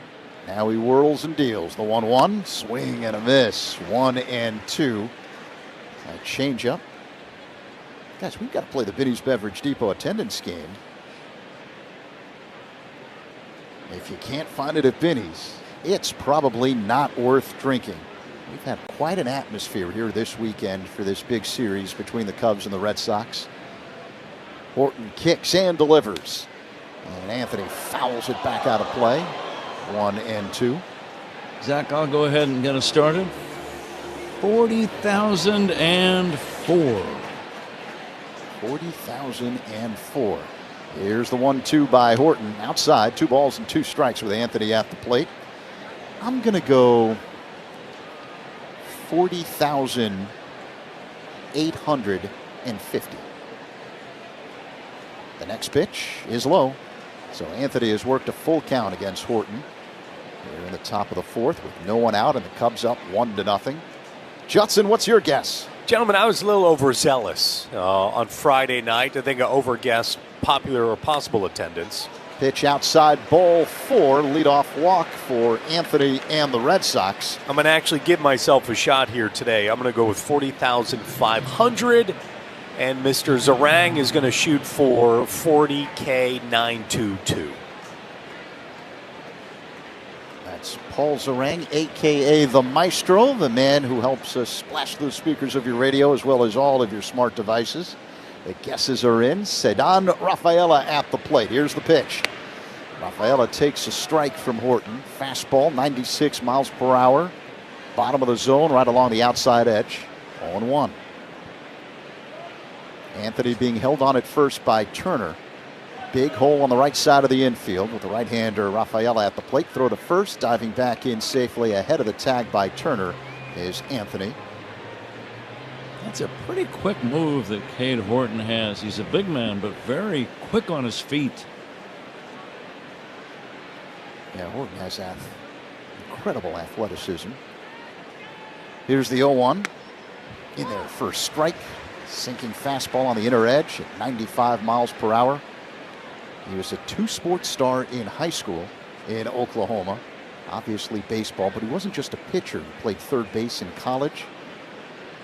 It shows. And he was a dual threat quarterback in high school.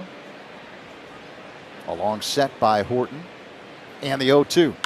Rafaela pops it up on the infield, foul territory. Turner makes the catch just in front of the coach's box for out number 1. Had the hitter fooled. Rafaela, the number 3 hitter, did not have a good cut. A little harmless pop foul. And an easy play for Turner at first. What pitching the Cubs have had in this series. My goodness, going back to Colin Ray on Friday. Shota Imanaga was magnificent last night. And Horton strong again today. Masataka Yoshida at the plate. Looks at a ball outside. A changeup that missed. 1-0. Yeah, don't forget about the bullpen. Doing a terrific job in this series as well for the Cubs. 1 on, 1 out for the Red Sox here in the 4th. Cubs with a 1-0 lead. And the pitch. Yoshida fouls it out of play. Second deck off to the left. 1-1. We're coming to you live all season long from the Invesco QQQ broadcast booth. Proud ETF partner of the Chicago Cubs. Horton works on the third base side of the rubber. Throw to first. Diving back in safely, Anthony. We were talking about the athleticism of Cade Horton, who's going to walk on at Oklahoma as a quarterback, in addition to playing baseball in college. The runner goes. Here's the 1-1. Line drive hit to right. Ranging back, Tucker makes the catch short of the track. Throw to first. Will they be able to double up? Anthony, no. The throw was a little offline. Almost toward the Red Sox dugout in foul territory. So Turner had to step off the bag to make the catch from the throw by Tucker. And that allowed Anthony to slide back in safely and avoid being doubled up. 2 away. Tucker's throw, as you said, Zach, slightly offline. But another hard hit ball. The ball not carrying today. Wind blowing in. Advantage pitcher. So 2 away. Anthony at first. Cubs with a 1-0 lead here in the top of the 4th. Trevor Story, the shortstop at the plate. Right-handed batter. Open stance, hits out of a crouch, uses a toe tap. The pitch. Swing and a miss. Slider off the outside. 0-1.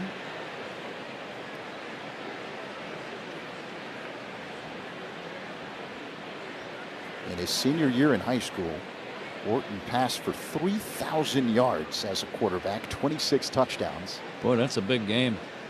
Here's the 0-1, swing and a miss. 0-2 the count on Story. Another breaking ball off the outside.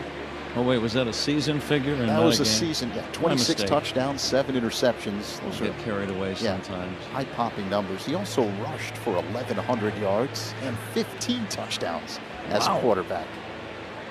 I mean, you have to be extremely athletic to do that stuff and then play baseball at the high level he's played his entire life. Horton's ready. Here comes the 0-2. Story swings. Line drive to left. Right there. Hapman makes the catch for out number 3. Anthony stranded at first. Middle 4. Cubs 1. Red Sox 0 on the score in the Southwest Airlines Cubs Radio Network. Chicago Cubs memories are made right here with Pat, Ron, and Zach on the Cubs Radio Network. Experience design you feel in every detail, and technology as innovative as it is effortless with Buick. These are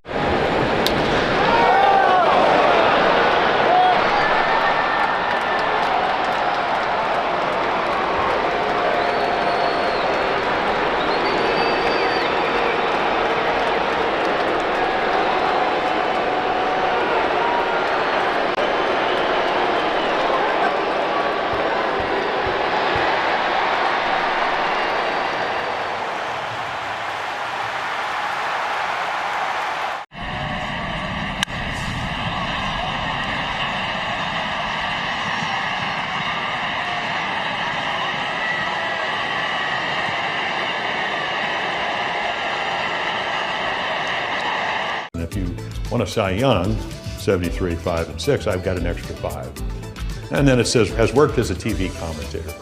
You know, and I did start back in 1978. I did the Yankees and the Red Sox playing the one-game playoff. And ABC said if the Yankees win, Reggie will play, and then you'll go broadcast with Howard Cosell and Keith Jackson. And that's how I started my broadcast. And that's the Bucky Dent home run. So every time I see Bucky Dent, I go, thank you for making me a broadcaster.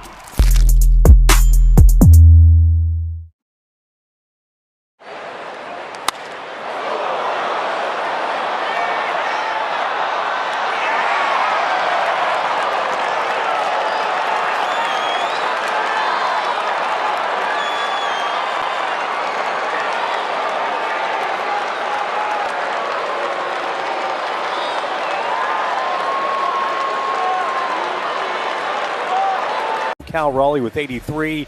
Your ERA leader, Paul Skeens, at 2.01, the second best in the league. On the mound now for the Red Sox. Zach? Garrett Crochet in his first pitch to Carson Kelly to begin the bottom of the fourth is fouled out of play off to the right by Kelly. 0-1. Cubs with a 1-0 lead over the Red Sox, the finale of this 3-game weekend set. Cubs looking to complete a sweep. Lefty-righty matchup. Crochet faces home plate. Now he spins and deals. The 0-1 swing and a miss. 0-2. A slider.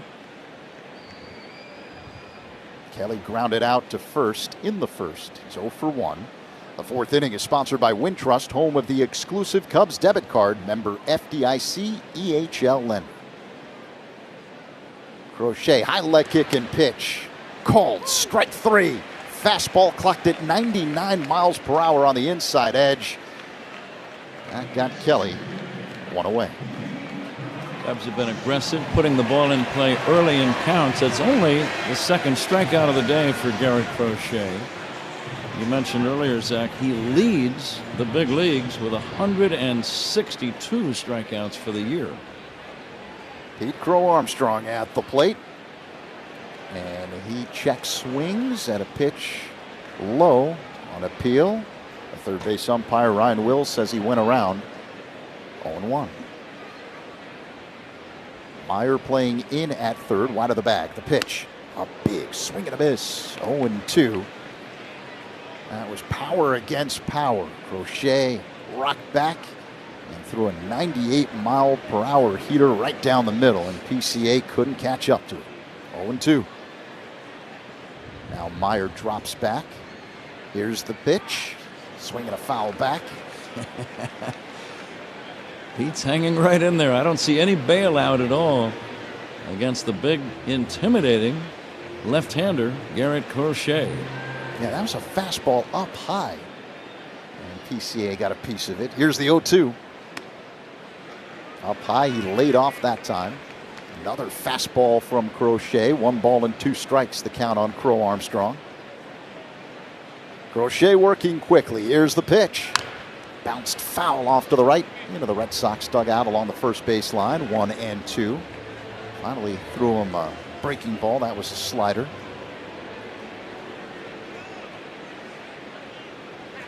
Crow-Armstrong doubled his first time up. Here's the 1-2. Up high. 2 balls and 2 strikes.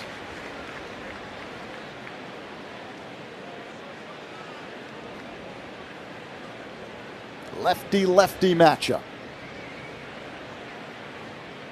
Crochet is ready. Now the 2-2. Swing and a miss, strike 3. Zipped a 99 mile per hour heater past PCA on the inside edge. 2 away. Still, it was an impressive plate appearance by Pete, fouling off a few pitches. This guy's not a day at the beach. Garrett Crochet, especially for a left-handed batter, Zach. You can just imagine how difficult he might be. Here's right-handed hitting Dansby Swanson with 2 away. The pitch. He is in there for a strike, a slider that spins into the zone. 0-1. Swanson singled his first time up. Cubs with a 1-0 lead. The next pitch is in the dirt. 1 ball and 1 strike. A reminder, you can take Cubs baseball with you wherever you go in the Chicagoland area with the Odyssey app and iHeartRadio apps. Download the apps and search 670 The Score. 0-1. Pulled, line drive, base hit to left. Second hit of the ball game for Dansby Swanson. It comes with 2 away here in the bottom of the fourth, and the Cubs with a 1-0 lead. Excellent piece of hitting by Dansby.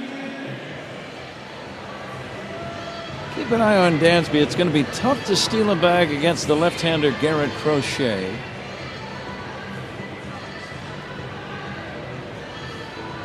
Ian Happ digs in, switch hitter batting from the right side. Happ with an RBI single the other way in the second. 1-0 Cubs.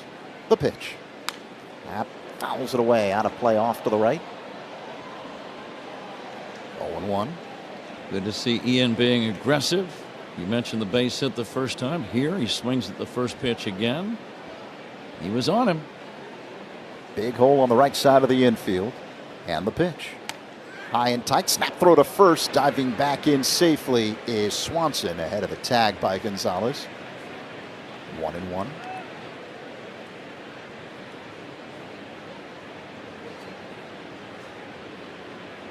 Second snap throw of the game for Narvaez, and that's something the Cubs have to pay attention to. The 1-1. Inside to Happ. 2 balls and a strike.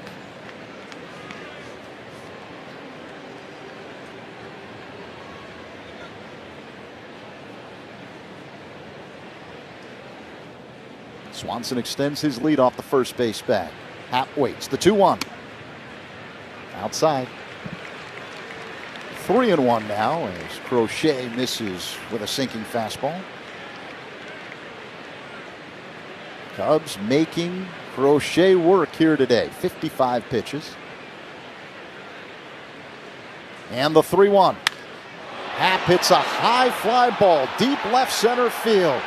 Racing back is the left fielder Yoshida. He makes the catch on the track as Durant gently collides into him.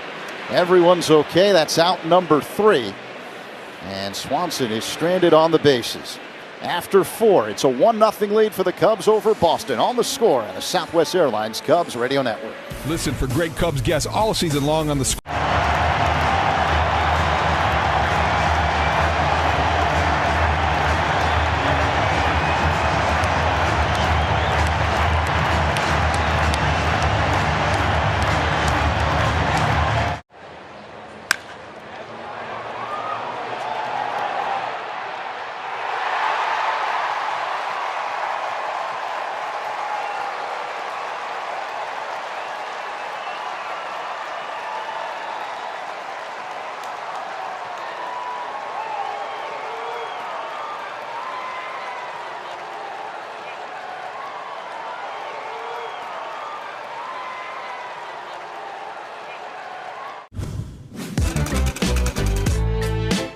With these designs, I wanted to bring out the Old English letter font, but add a twist to it. This is one I've developed over the years and used on a lot of tattoos. You can tell a sign painter or a lettering person by their numbers. That reveals a lot about them.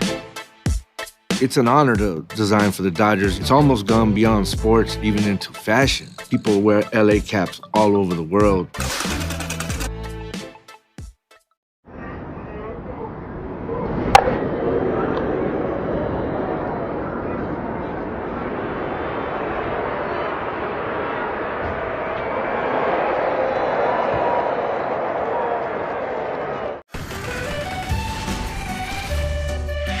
Well, if you look at the infield, they just came out and put, diamond dry everywhere except where McKinstry needed it. Hair.com.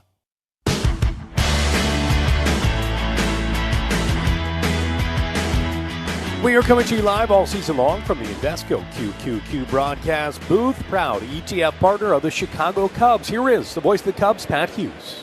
Okay, Judson, thank you.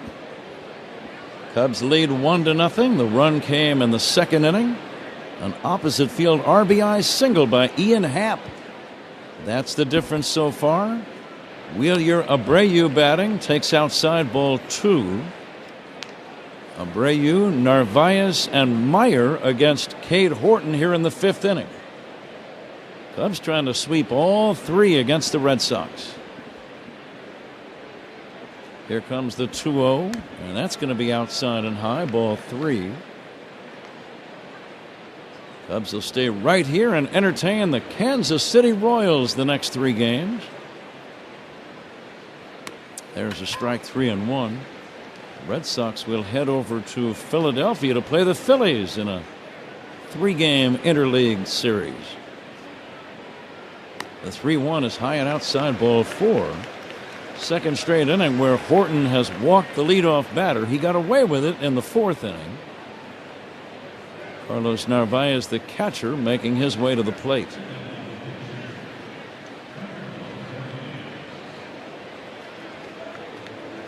Do you have some matchups for the next series against KC?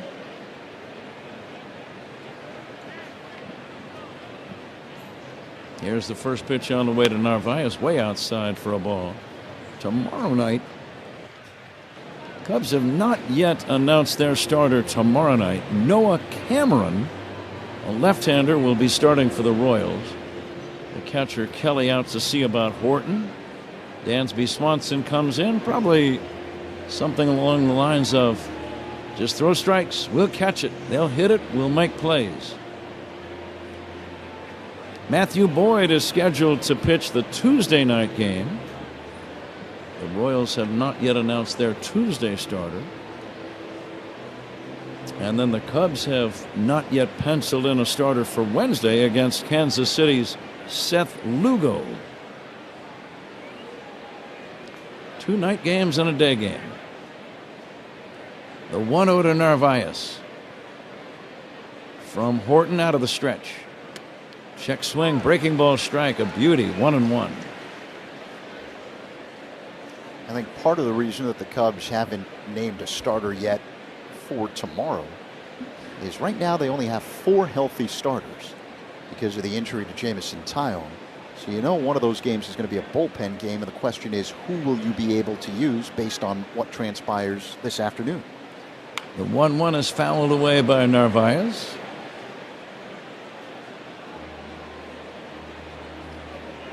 Cubs looking for their 5th consecutive win here, Zach, against pretty stiff competition. The first 2 were against the Yankees, and then the last 2, of course, against Boston. And the 1-2 from the Cub right-hander. Swing and a miss, strike 3. Narvaez chasing a high, hard one. That was 96 mph, right up around the shoulders. Strikeouts by the Cubs. Those are sponsored by your Chicago and Northwest Indiana Hyundai dealers. 1 away, 1 on. Cubs lead by a run in the 5th inning, and the batter Marcelo Meyer.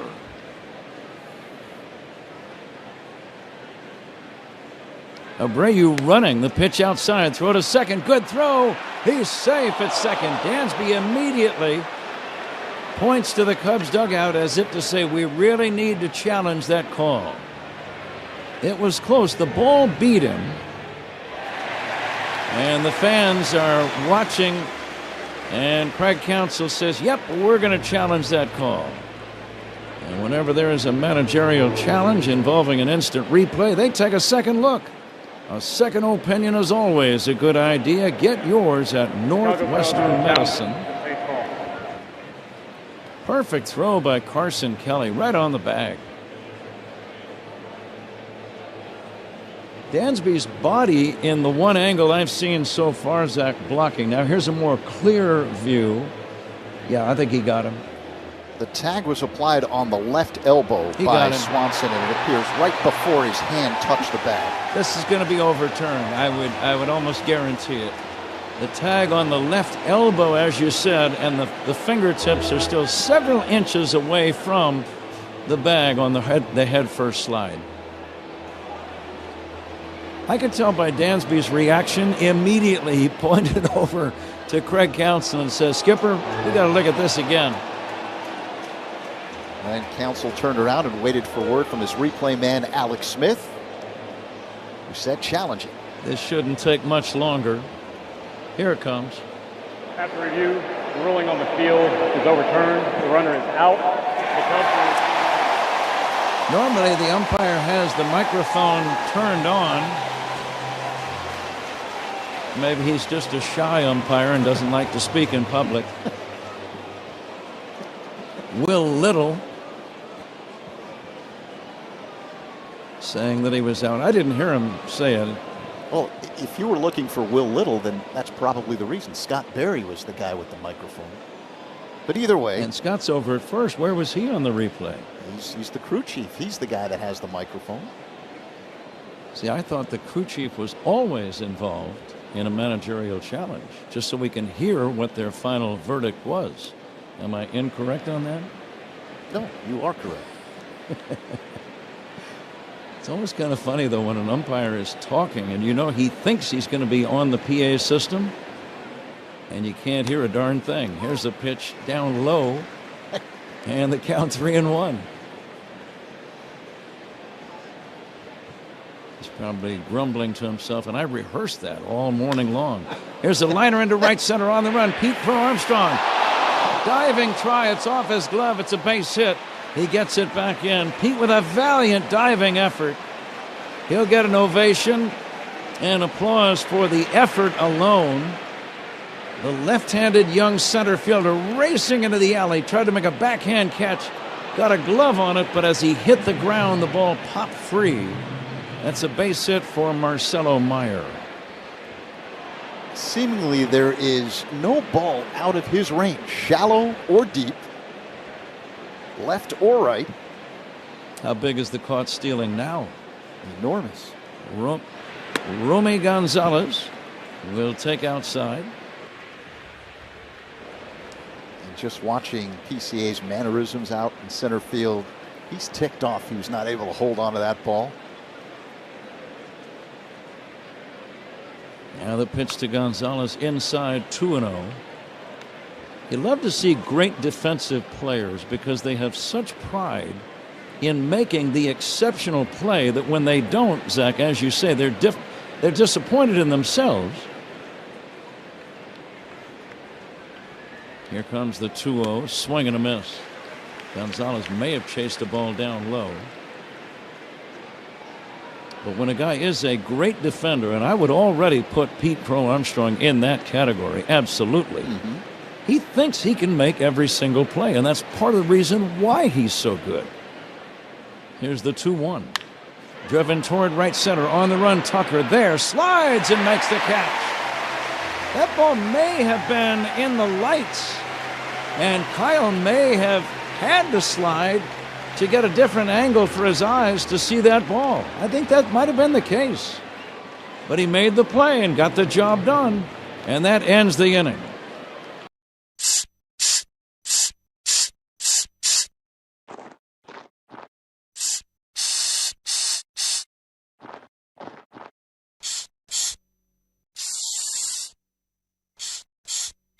I can't imagine transitioning from loving baseball cards to then knowing it's inevitably coming that you're going to be on baseball cards. What was that moment like for you? Yeah, I think the first card I saw was when they did something for USA Baseball, and then now seeing my face, seeing me playing baseball on a card, it was surreal. It wasn't that it was that moment where like, wow, this is really something.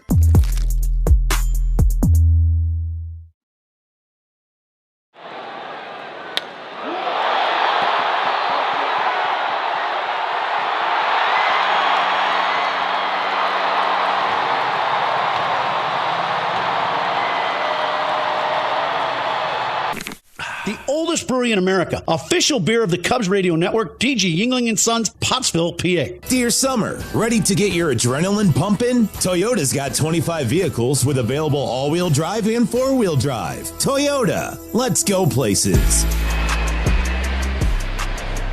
Justin Turner takes a curveball for a strike from Garrett Crochet. Bottom of inning number 5. Cubs lead 1-0. Let's see if they can make their lead a little more secure as they try to sweep all 3 from the Red Sox. Turner flied to right his first time. A leg kick by the big lefty, and the pitch pulled foul sharply past third.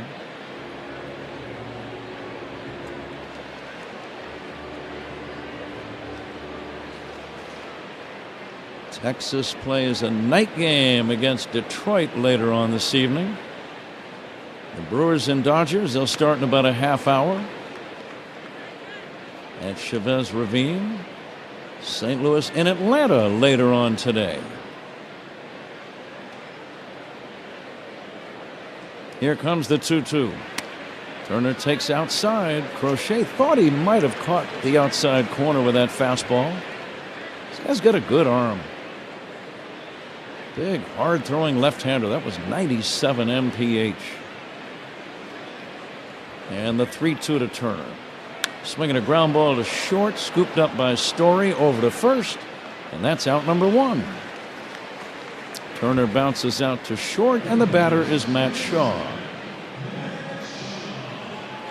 Shaw singled his first time up. Patty's got 4 hits in this series after struggling mightily to close out the first half of the season. In on the grass at third is Meyer. And the pitch to Shaw. Bouncer wide of third. The shortstop Story makes the off-balance throw and gets his man at first. Story's got a great arm. And he's got the ability that you almost have to be a big league shortstop. Throwing off balance across the diamond. With accuracy, which is not an easy thing to do. Not at all. Dansby Swanson can do it very skillfully as well, of course. 2 down, and here's Nico Horner. See if Nico can get on. He would be a threat to possibly steal a bag. Pat, a reminder that all opponent pitching changes are sponsored by Sloan, official water efficiency partner of the Chicago Cubs. Nico pulls it foul. Sloan is also a leader in smart water and commercial restroom solutions. Visit sloan.com.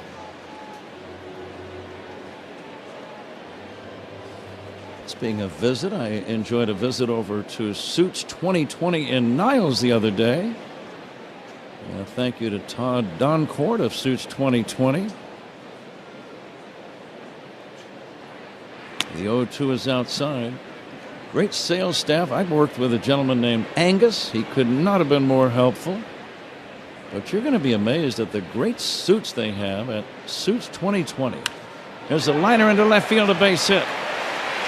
2-out single for Nico Horner. But the assortment of clothing is very impressive. Sports jackets, trousers, shirts, sweaters, belts. And the sales are amazing, and the people are friendly there. You're going to like it. It's a huge store in Niles on Caldwell Avenue. But a thank you to Suits 2020 for being a sponsor on Cubs Radio. Suits, shirts, trousers, ties, belts, socks. There's a chopper foul right side. You said you were in the market for some new socks. I heard you just the other day, Zach. I'll be visiting. You can never have enough socks, especially in the wintertime here in Chicago. Are you currently wearing one of those beautiful Suits 2020 items? I did get this shirt at Suits 2020. I've had several comments about it. Oh, favorable. Fastball inside to Kyle Tucker. Looks like a light fabric. It's a lavender checkered dress shirt. Very stylish. With the dark trousers that you're wearing on this Sunday afternoon. I feel like I just gave a Pat Hughes uniform description. Well, you did. And it's sponsored by. Here's the 1-1. And the pitch is outside of the count 2-1. But it really is a great place. Suits 2020 over in Niles. You'll be amazed at how many great shopping men's suits clothing items there are, and the customer service very, very friendly. And there's a tailor on duty. Toss to first, not in time. Cubs lead 1-0. We're in the bottom of inning number 5. You can tell now that Crochet is very concerned with Nico Horner. They count 2-1 on Kyle Tucker. Let's see if Kyle gets something to hit right here. The pitch. Inside, 3-1. Nico stole a base in the first inning, his 17th of the year. Just one final thought about Suits 2020. Their motto is affordable luxury. And that says it all. Marvelous, yeah. Here's the pitch. Ball 4, down low. He has walked him. So that's a case where possibly some of the attention of Crochet was diverted toward the base runner Horner, and he lost a little bit of concentration on pitching to the batter. And now the Red Sox will have a big gathering on the mound with 2 outs and 2 on. Seiya Suzuki coming up. And the Cubs trying to add to their 1-0 lead, Zach. Walks of Cubs batters are sponsored by It's Not a Game, Illinois.com. Reminder, a walk is free, a DUI is not. Drive sober or get pulled over. But this is an example of what makes the Cubs offense so dangerous. So you have speed at first initially with Nico Horner. Pitcher is focused on the speed of the runner at first. So you walk Tucker, and now you have an RBI machine in Seiya Suzuki, stepping to the plate, a right-handed batter against the left-hander Crochet. Seiya, the first National League batter to reach 80 RBIs, which he achieved on Friday with that 3-run homer. Here's the pitch. Seiya swings and misses. Tried to hold up, couldn't do it. He got fooled on a low inside bender. Cubs out hitting Boston 7-2 and lead 1-0. Bottom of inning number 5, fastball strike. That was a bullseye right on the outside edge. 74 pitches for Crochet. 2 outs, 2 on. Runners lead. The pitch. Seiya takes the ball, it bounces, but not far enough away for any advancement for the runners. The ball bounced right up off the body of the catcher, Narvaez. There's a technique that catchers will use so that the ball does not bounce far away, and you'd have to be a catcher to fully explain it, but it involves just kind of taking it off your chest protector and then pouncing on it. Here's the pitch. Line down the right field line. Foul. Crowd reacted. It was a sharply hit ball, but Seiya never left the batter's box, really. And it's 1-2.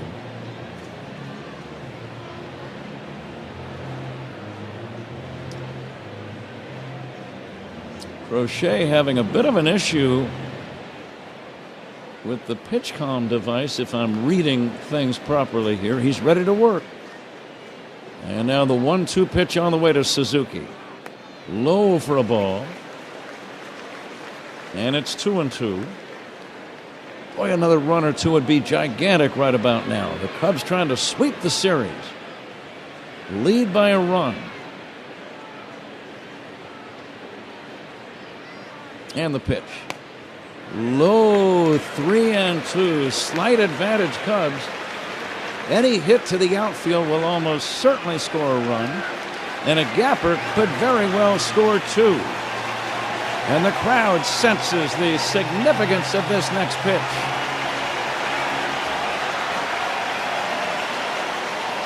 Fans are standing at Wrigley.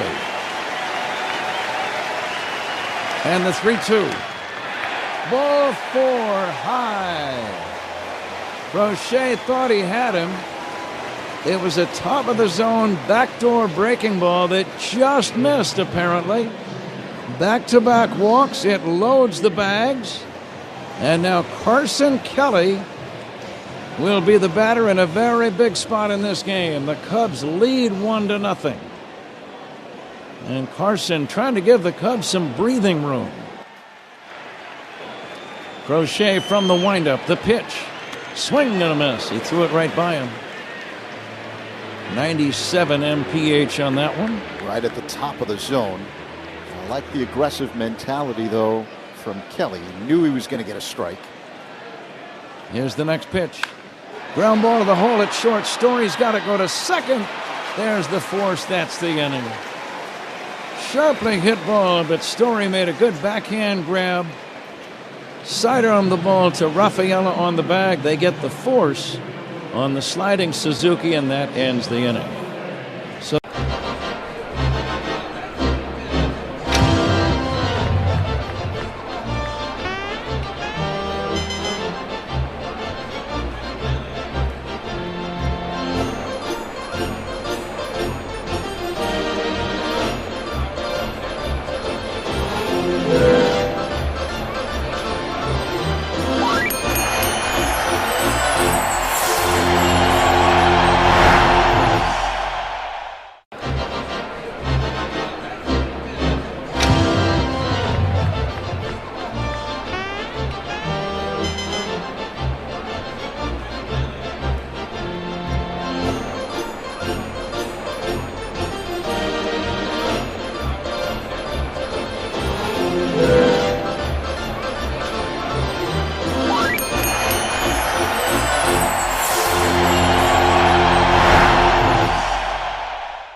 siding with the Cubs.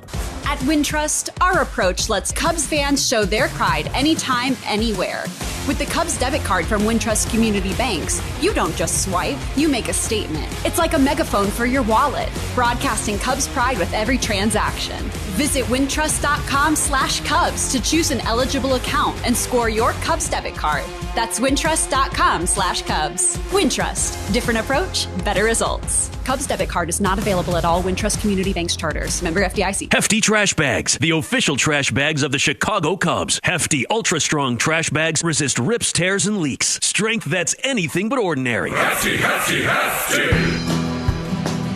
Today's the last day to get your Cubs Charities 50-50 raffle tickets with a current jackpot of $173,000 and climbing. Get your ticket now through the end of the game at Cubs.com/raffle or from a raffle ambassador at Wrigley Field through the 8th inning. Pat?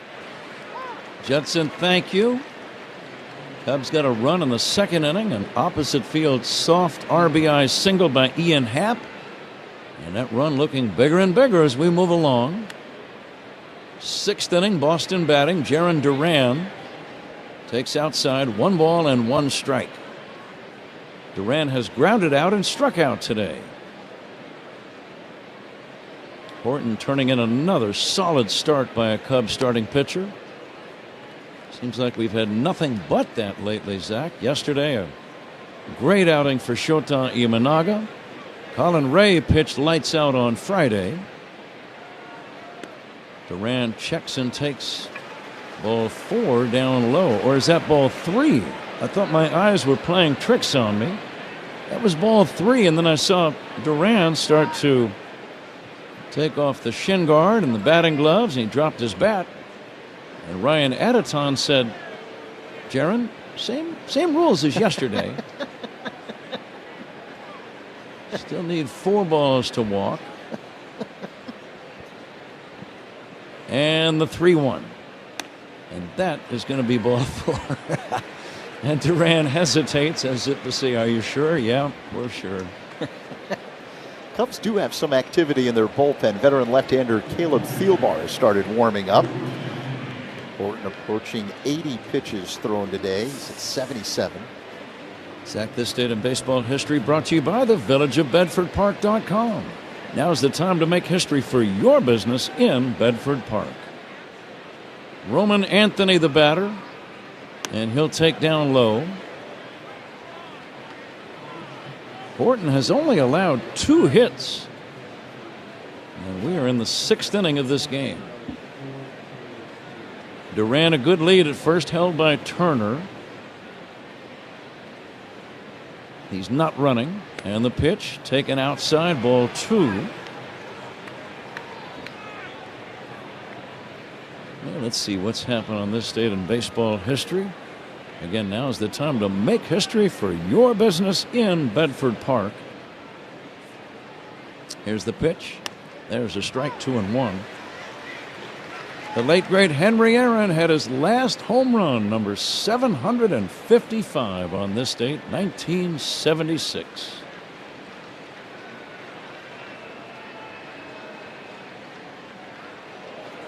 I had the good fortune to meet Henry Aaron, very nice man.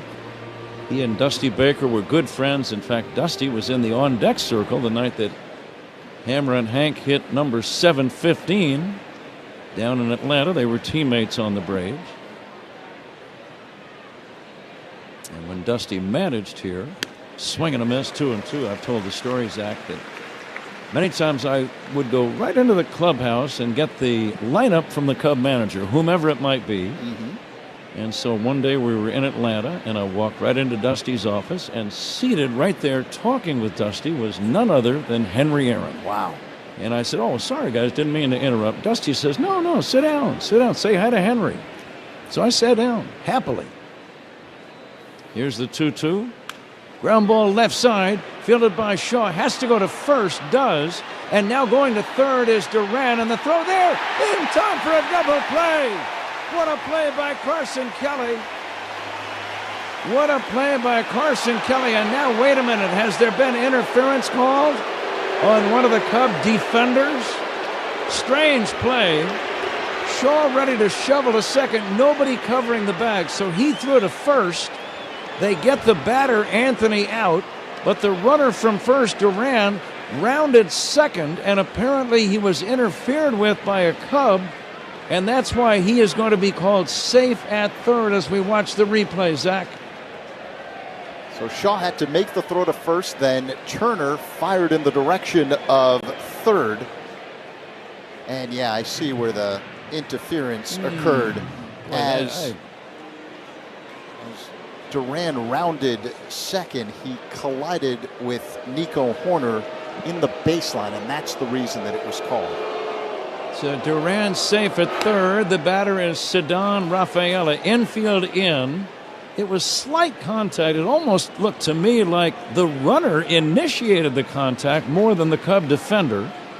Here comes the 1-0, and it's down low. Infield in. Cubs lead 1-0. Boston threatening in this sixth inning. Very strange play. Shaw wanted to go to second, but no Cub defender there. Swing and a miss. 2-1, so he had to throw to first. Did. They get the batter out on the 5-3 play, but then Duran goes from first to third with the help of the interference call. Here's a bouncer to third. Shaw's got it. Holding the runner. Throws to first. Got him. 2 down. That's as good as a strikeout. Very good job by Cade Horton. Threw a good sinking fastball, it appeared, and the ground ball is out number 2. And a reminder, the first out in this inning brought to you by Xfinity. The Wi-Fi is booming. And with Masataka Yoshida due up, a left-handed batter, Brett Counsell's going to make a pitching change. And Cade Horton is going to get a standing ovation. Well-deserved. He did an excellent job here today. And the crowd appreciates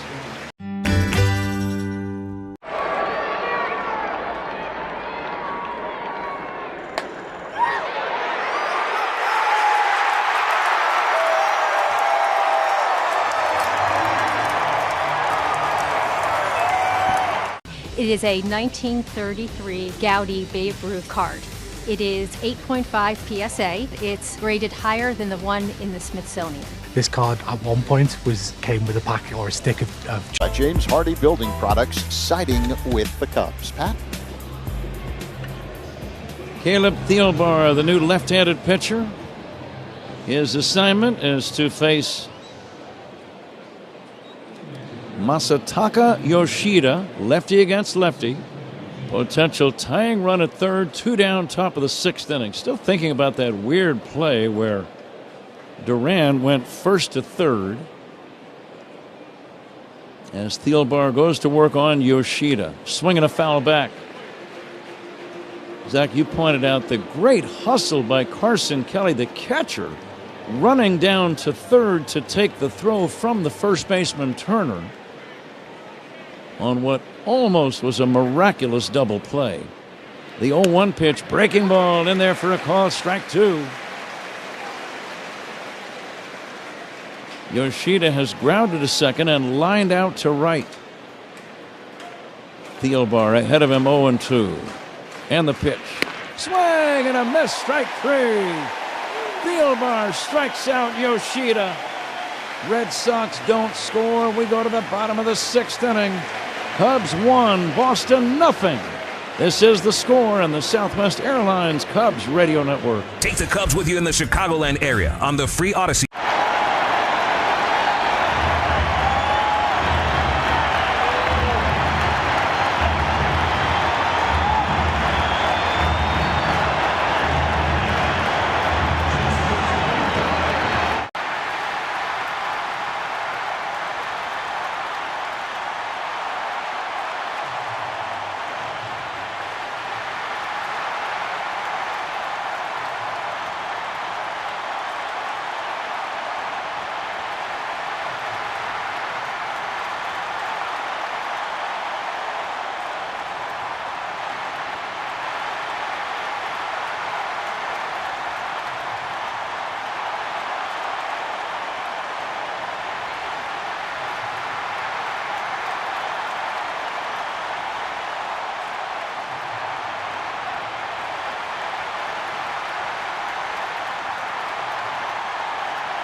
Well, if you look at the infield, they just came out and put, Diamond Dry everywhere except where McKinstry needed it right here.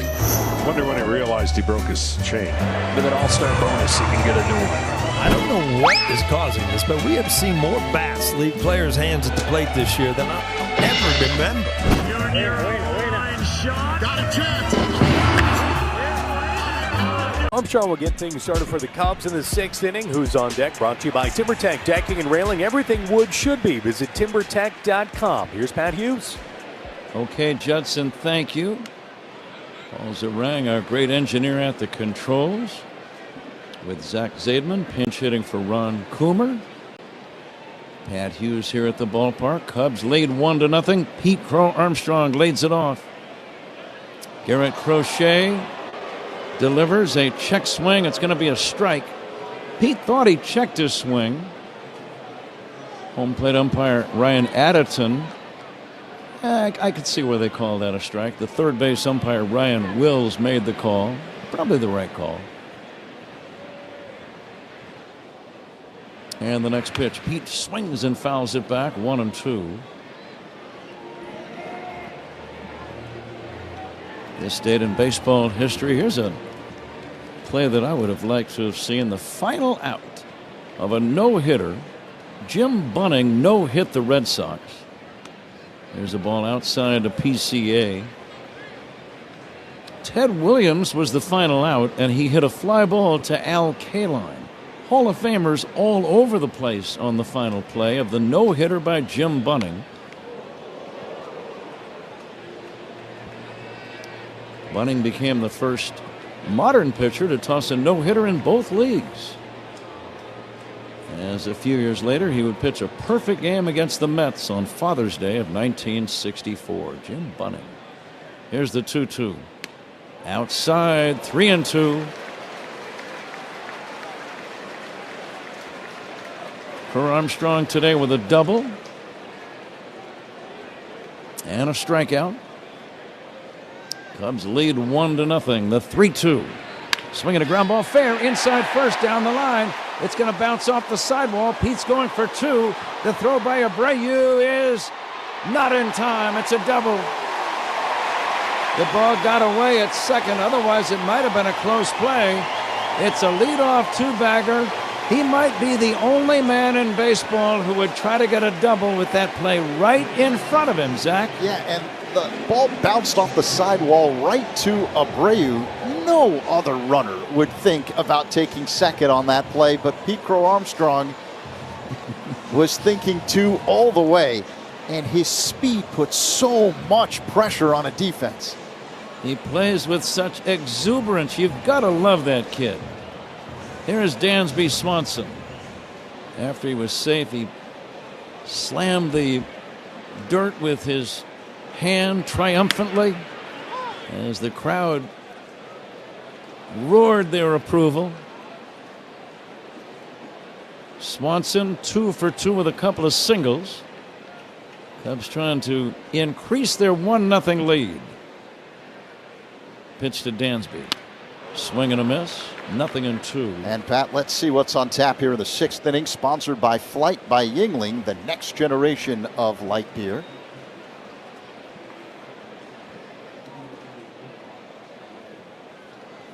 And the pitch, Dansby swings and misses. Strike 3. Before Happ steps in, we step away. 10 for ID. This is The Score on the Southwest Airlines Cubs Radio Network. Cubs Talk in the morning on the Mully and Haw Show, 5:30 to 10 on 670 The Score, WSCR Chicago, WBMX HD2 Chicago, and Odyssey Sports Station. Happ drove in the only run of the game with a second inning single. And he would love to drive in another run right now. Activity in the bullpen behind Crochet. Garrett Whitlock.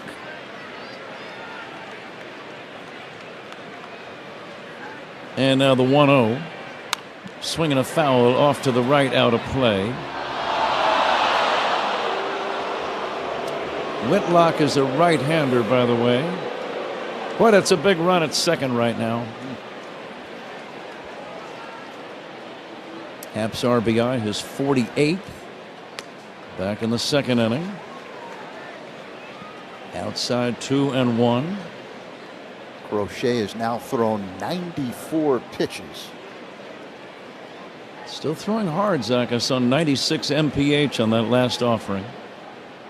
Good sized gap in left center for Happ. Let's see if he can exploit that area right now. The 2-1 on the way. Happ takes a strike. 2-2. Justin Turner on deck. Cubs trying to sweep all three.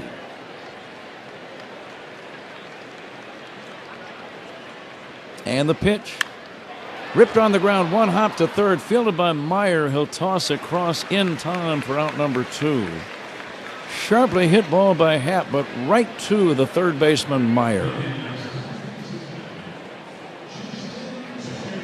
And Justin Turner is coming up, and apparently Crochet will be allowed to face Turner.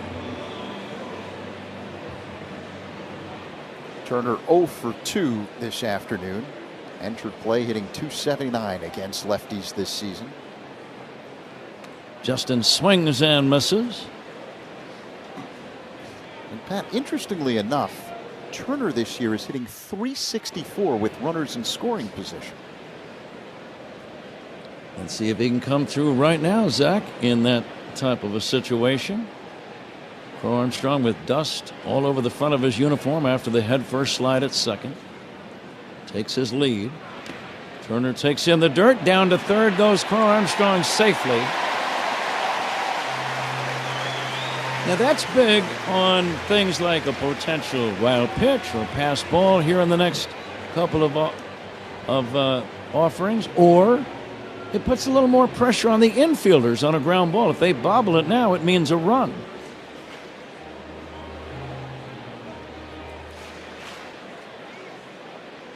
Cubs leading 1-0.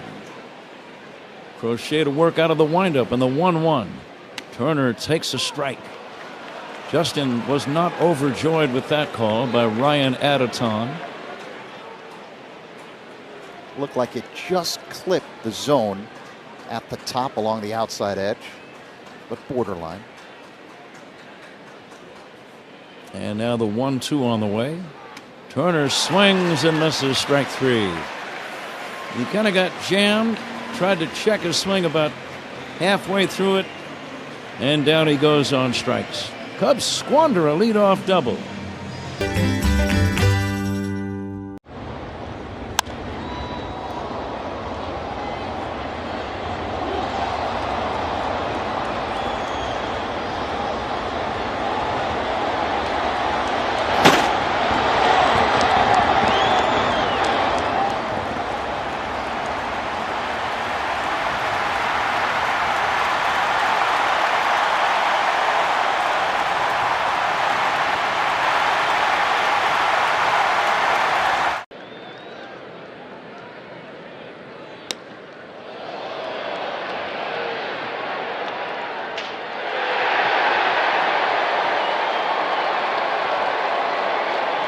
Up to 30 gallons, only at participating locations. Data rates may apply. The clearance event is going on now at American Sale. Save up to 70% on pools, patio sets, and more. The clearance event, only at American Sale. Bring the fun home.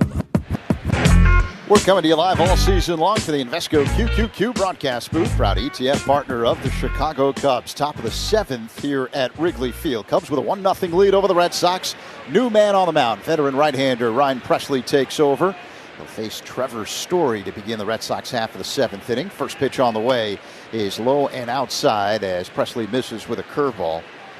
Pressly has been outstanding lately. He's held opponents scoreless in 8 consecutive appearances dating back to late June. Here's the pitch. Story takes ball 2 outside. Cade Horton started, went 5 2/3. Scoreless baseball, scattered 2 hits, walked 3. And struck out 4. Now the pitch. Ball 3 off the outside, a slider that missed. Story's 0 for 2 today. Struck out swinging in the second, flied out to left in the 4th. Righty-righty matchup. Pressly sets up high, he kicks and fires. called strike. Fastball right down the middle. Story was taken all the way. 3-1. Pitching changes by the Cubs are sponsored by James Hardy Building Products, siding with the Cubs. Now the 3-1.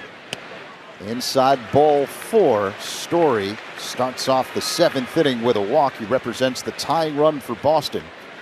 And it'll bring up the left-handed hitting Wilyer Abreu. Cubs 1, Boston nothing. Here in the 7th.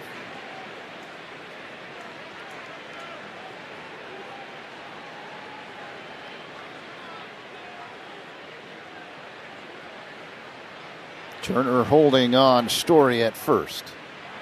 A long set, and the pitch to Abreu shows bunt.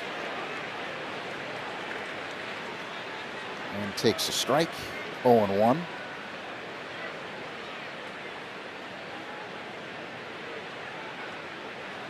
Cubs essentially vacating third with their defensive alignment at the moment. And the 0-1. Wilyer swings, hits one deep right. Tucker looks up. Abreu goes yard. Boston takes the lead. A 2-run home run by Wilyer Abreu. And it's 2-1 Boston over the Cubs here in the 7th for Abreu. His 19th home run. A 406-foot drive into the right field bleachers.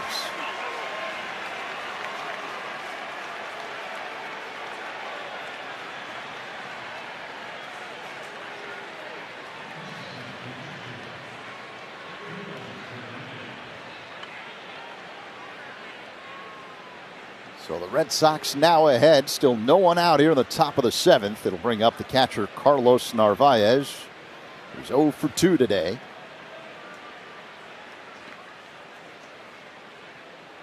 Presley deals outside for a ball. 1-0. It's the first time in this series that Boston has been on top.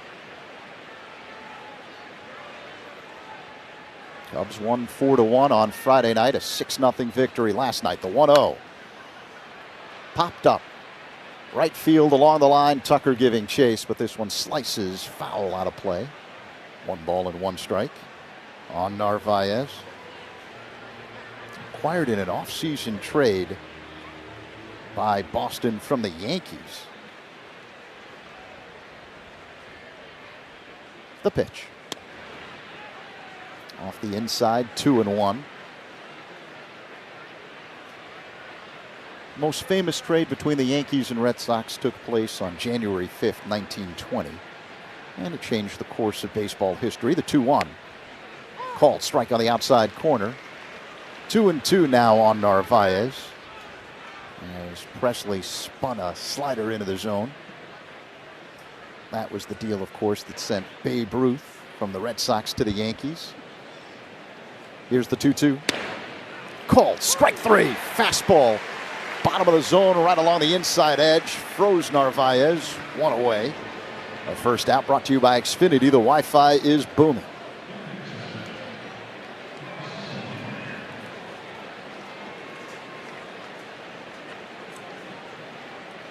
Two-1 Boston.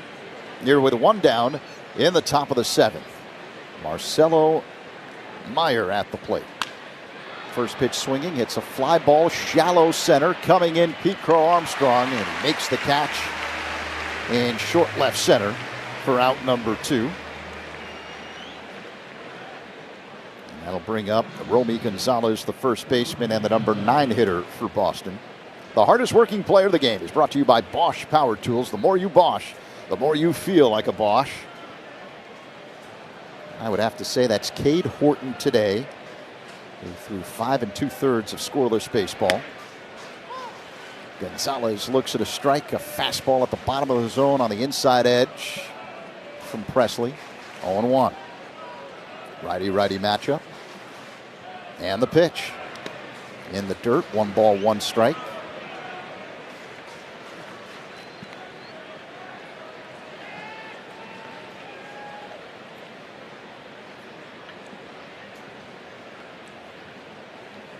Presley works on the extreme first base side of the rubber, sets up high, kicks and fires. Gonzalez bounces it foul off to the left, 1-2.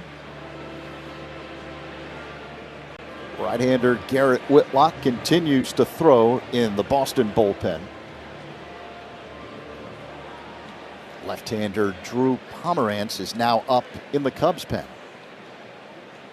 Presley shakes off Kelly, now acknowledges the pitch. A swing and a miss, strike 3. He gets Gonzalez with a slow-moving curveball, but the Red Sox do some damage. Wilyer Abreu's 2-run home run makes it 2-1 Red Sox. It's time to stretch at Wrigley Field. The 7th inning stretch is sponsored by...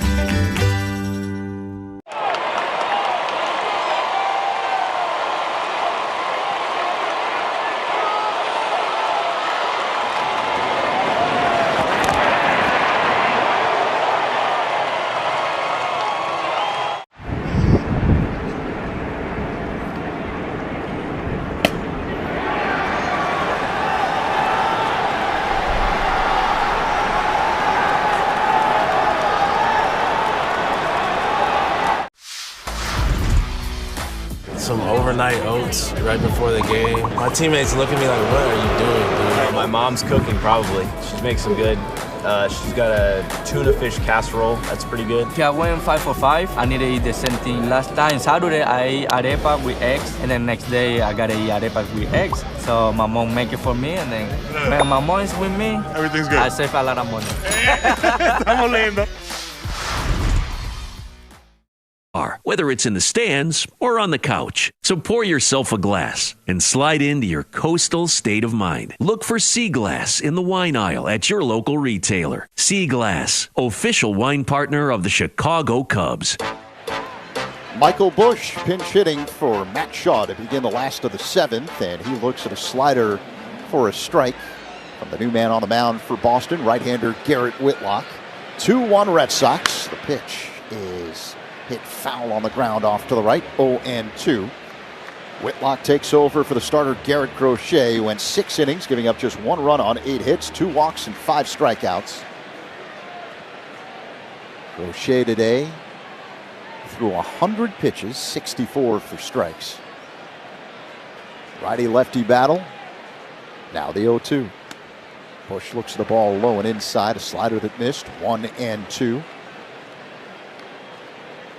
Cubs struck first. Ian Happ with an RBI single in the second. Take a 1-0 lead. Here's the pitch. Busch swings and pops it foul out of play off to the left, 1-2. Red Sox went ahead in the top half of this 7th inning. A long 2-run home run by Wilyer Abreu off Ryan Presley to right. And that's where we stand. 2-1 Boston. They're in the bottom of the 7th. The pitch, swing and a miss. Strike 3. As Whitlock zips a 97-mile-per-hour sinking fastball past Busch, 1 away. So that'll bring up Nico Hoerner, who's 2 for 3 today. A couple of singles. Pitching changes by Cubs opponents are sponsored by Sloan, official water efficiency partner of the Chicago Cubs and leader in smart water and commercial restroom solutions. Hoerner looks at the ball up high, 1-0. Visit Sloan.com.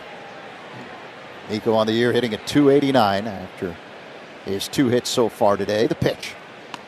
Inside, ball 2. Wind blowing in. Overcast day here at Wrigley Field.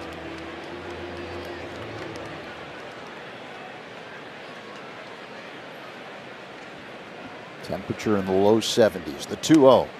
Called strike on the inside corner. A blazing fastball by the right-hander Whitlock at 97 miles per hour.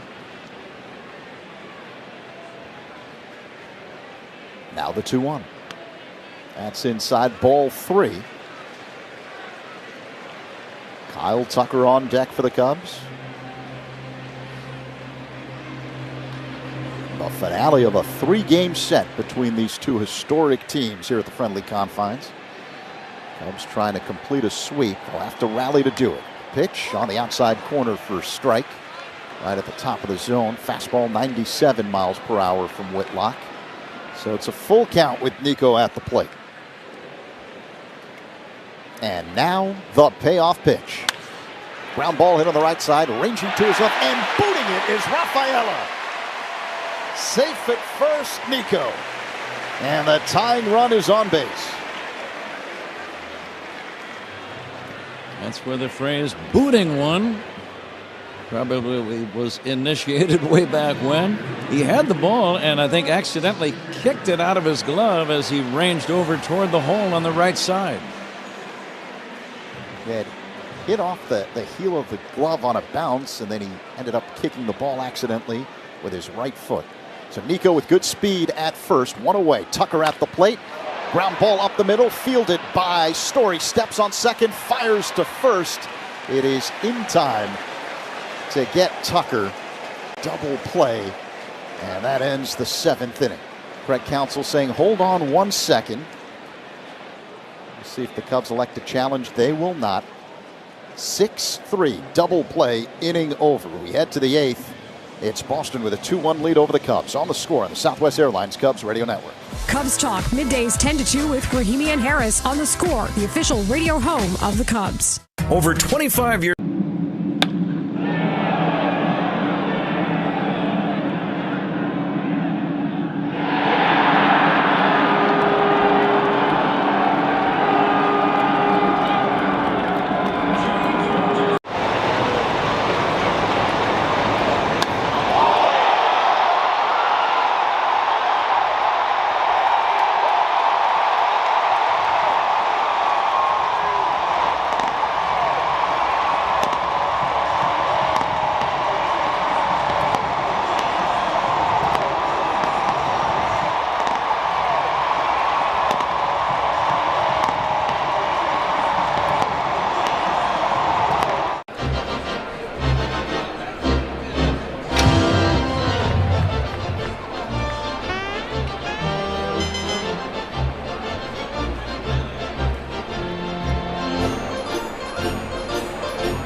I remember the first series I had, the first home run I hit was a grand slam against Seattle, which was the team. Sponsored by Cars for Kids, 877 Cars for Kids. That's Cars with a K to donate your car today. Top of the 8th, Boston 2, Cubs 1. Veteran left-hander Drew Pomerantz takes over on the mound for the Cubs. The first batter he'll face is the left-handed hitting Jarren Duran. The pitch, called strike, fastball. Right at the bottom of the zone, down the middle from Pomerantz, who's been lights out as a Cub. The next pitch, a breaking ball that floats into the zone for a strike. 0-2 now on Duran. Sometimes the numbers are deceiving. They're not when it comes to Pomerantz. He's 2-1, 30 appearances with a 0.69 ERA. I don't think you need to know anything more. Pomerantz works on the first base side of the rubber. High leg kick and pitch. Bounces one in the dirt.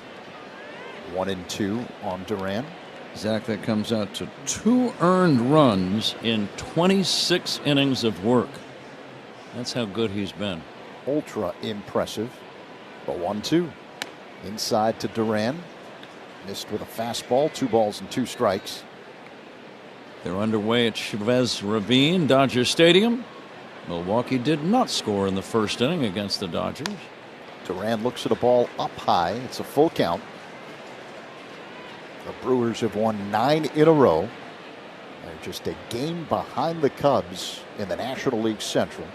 Pomerantz steals. Outside ball 4. So Duran draws his second walk of the ball game. This one comes to lead off the 8th inning with the Red Sox leading the Cubs 2-1. Pitching changes by the Cubs are sponsored by James Hardy Building Products, siding with the Cubs. So here is Roman Anthony, who's reached base twice today. Left-handed hitter. Pomerantz delivers. Line drive, base hit in a left center field. Racing over, Pete Crow-Armstrong cuts it off and whirls A throw back to second base to keep Duran right there. But the Red Sox mounting something here in the top of the 8th. Men at first and second, no one out. And the number 3 hitter, Ceddanne Rafaela, due up. Anthony didn't try to pull that one. It was away from him. He just stroked it into the opposite alley in left center. And now the Red Sox threatening again after they just took the lead in the 7th. Rafaela 0 for 3, right-handed batter. And the pitch. Called strike on the outside corner. 0-1, a fastball.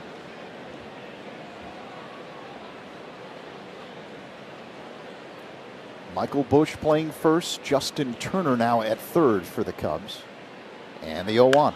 A bouncing ball hit to third, backing up and fielding it is Turner. He races to the third base bag and steps on it to beat Duran for the force. 1 away. First out is brought to you by Xfinity. The Wi-Fi is booming. Always get the lead man if possible on a play like that. Justin didn't try to do too much.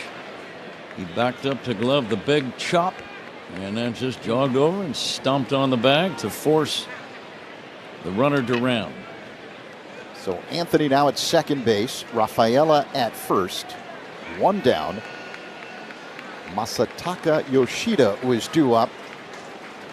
But Alex Cora is going to send a pinch hitter to the plate.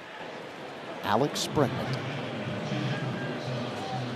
Greg Counsell pondering his next move. He's got both Chris Flexen and Ethan Roberts, right-handers, throwing in the Cub bullpen. He's going to stay with Pomeranz in this spot, it would appear. Bregman hitting at .291 on the year. The Red Sox have men at first and second with 1 away. They're in the top of the 8th. Boston a 2-1 lead. And the pitch. Bregman looks at a strike. Fastball, bottom of the zone, right down the middle at 93 miles per hour. 0-1. Wind blowing in. Lefty-righty matchup. And the pitch. Bregman swings. High fly ball deep left. Hat going back at the track near the wall. He looks up. It's gone. A 3-run pinch hit home run for Alex Bregman. And the Red Sox now have a 5-1 lead over the Cubs here in the 8th.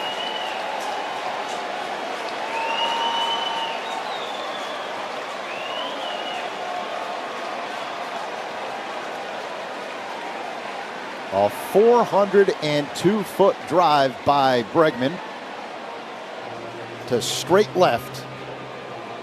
Home run number 12 on the year for Bregman, and that'll be all for Drew Pomeranz. Craig Counsell headed out to the mound, and we're going to have a pitching change here at Wrigley Field. Pitching changes by the Cubs are sponsored by James Hardy Building Products, siding with the Cubs.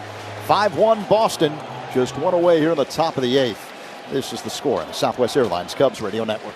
Hey Chicago, this is Michael Busch. Pat and Ron call every game here on the Chicago Cubs Radio Network. Oh, hey. Hey, thanks for meeting me here. It's just, you're my only lawyer friend, and I need your professional opinion. Do you see that brand new Hyundai Tucson out there? I'm helping these kids be the best versions of themselves, and I'm also representing like where I came from. And then the Zilla team, I was working with a creative guy that was with Nike. I work with my best friend who manages this team with me, and we kind of just like put together like what we think would look cool. We went like Godzilla theme. You kind of get to help them grow up into a young man and help them just make the right steps forward. And that's really why I started it, to have impact. To like build this for them and spend the last year of coming up with this concept and getting it off the ground and getting everybody here, like it just feels really good to have everybody coming and experiencing the thing that we've been working so hard on. To be able to like take the experiences of Comic-Con and add that to a card show just is really fulfilling, because as somebody who grew up going to card shows and still goes to the same card show in the same church basement in Trumbull, Connecticut every month, like it's great. Card shows are amazing, but to be able to add all of this experience is what makes this great.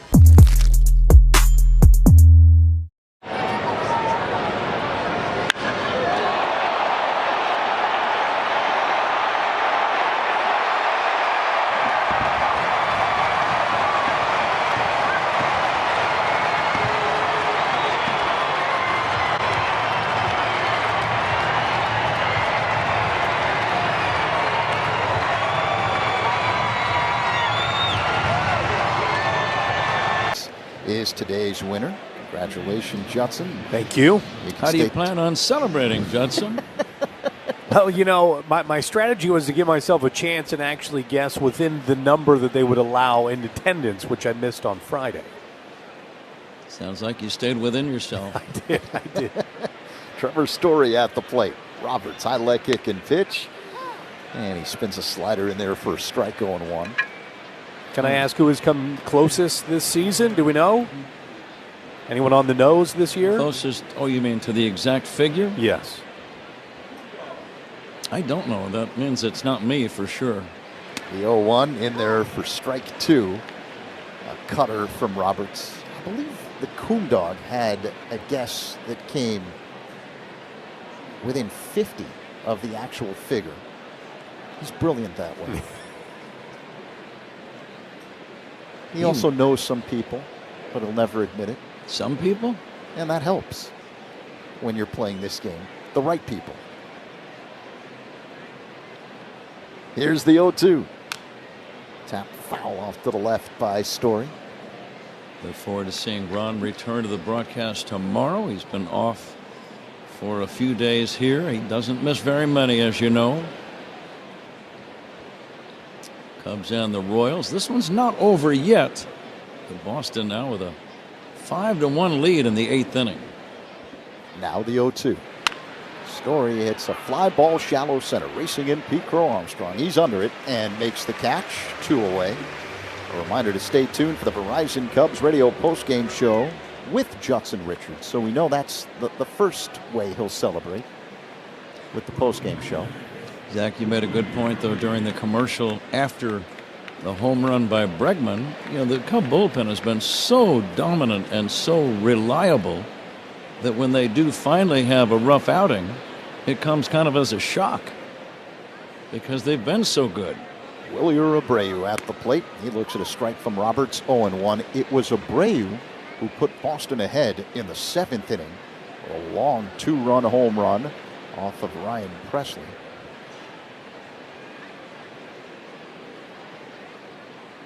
Roberts a long set and the pitch. High. 1 ball, 1 strike.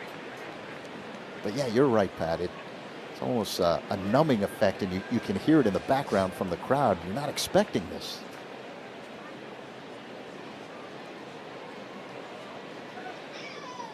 Here comes the 1-1. Just off the outside, a slider that missed, 2-1. Cade Horton had a terrific start, 5 2/3 of scoreless baseball today, scattered 2 hits, went toe-to-toe with Garrett Crochet. Here's the 2-1. Outside, 3 balls and a strike to count on Abreu. Both starters were very impressive today. Cade Horton and Garrett Crochet matched each other almost pitch for pitch. Runs very hard to come by.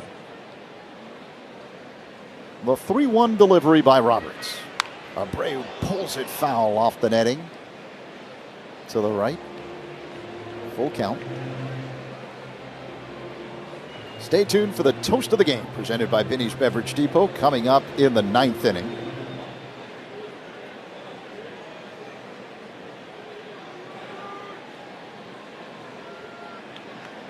Abreu, an open stance from the left side, hits out of a crouch. The right-hander Roberts sets up high. Middle of the rubber. He kicks and fires.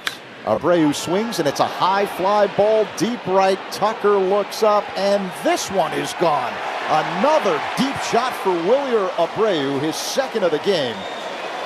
And the Red Sox now up 6-1 here in the 8th. Number 20 for Abreu.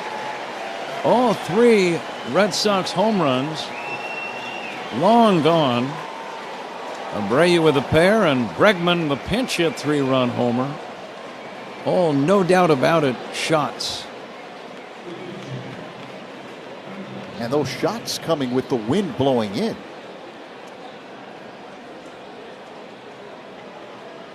Two away, 6-1 Boston here in the top of the 8th. Carlos Narvaez at the plate, right-handed hitting catcher. Roberts delivers. Narvaez pops it foul out of play off to the right. Second deck.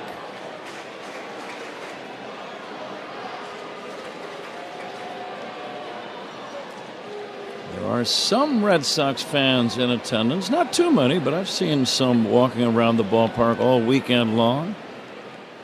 The 0-1. Narvaez lines one into left center field. It'll drop in and roll to the wall. Crow-Amstrong fields it. Gets it quickly back into the infield, but not in time to stop Narvaez from heading to second base. He's got a stand-up double.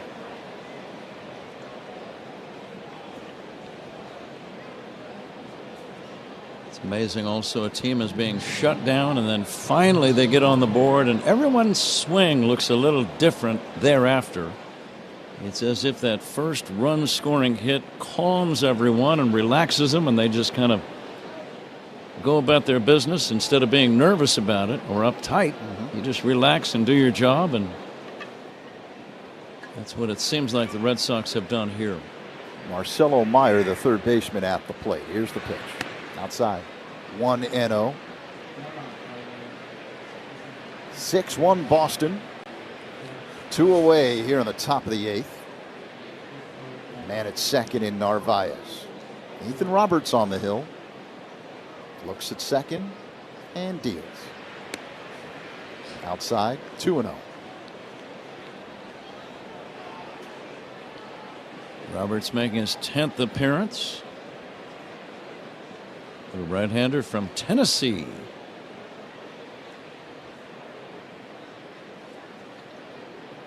A long set, the 2-0. A fly ball hit down the left field line, slicing foul out of play.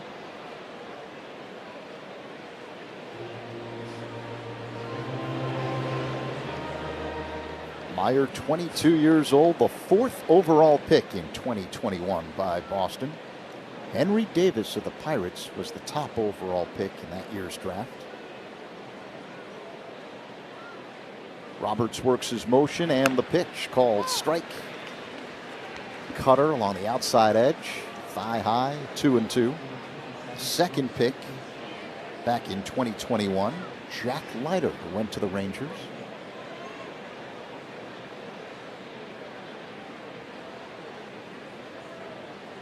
The 2-2. And a fly ball hit to left center field. Ranging over Crow-Amstrong. He's got it. Makes a running catch for out number 3. But the damage done by Boston. 2 home runs, 4 runs scored. It's 6-1 Boston. Middle 8 on the score in the Southwest Airlines Cup. I believe this one's it's a rookie card, I know, but I feel like it's the first card that I ever, big league card. Obviously, as a kid, trying.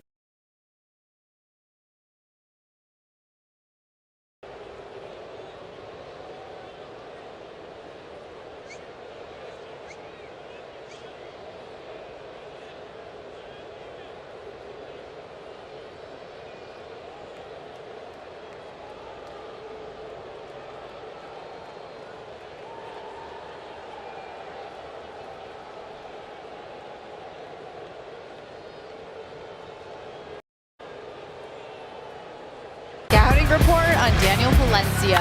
Straight gasoline. It's the Boston Red Sox and the Chicago Cubs playing.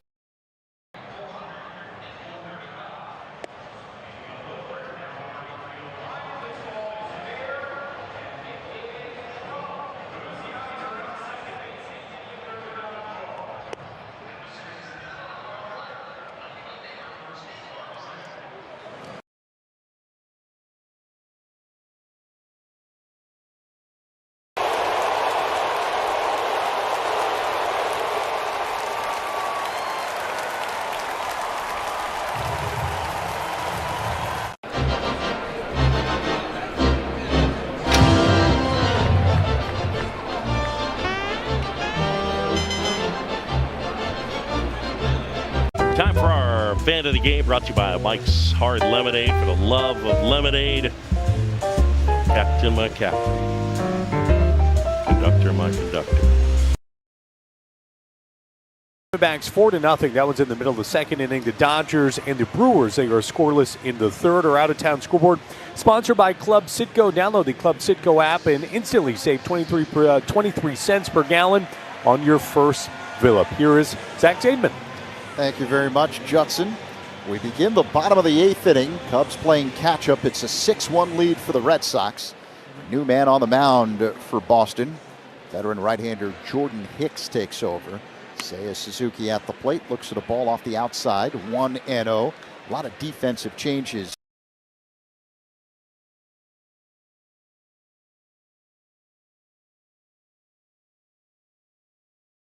for Boston. Alex Bregman stays in the game. He's now at third. The pitch. Suzuki swings and misses at a 97-mile-per-hour heater. 1-1. Bregman hit a pinch hit 3-run home run in the top half of this 8th inning. So Bregman at third, Meyer at second. Pitch outside, 2-1. Rafaela moves from second to center field, and Duran slides over to left.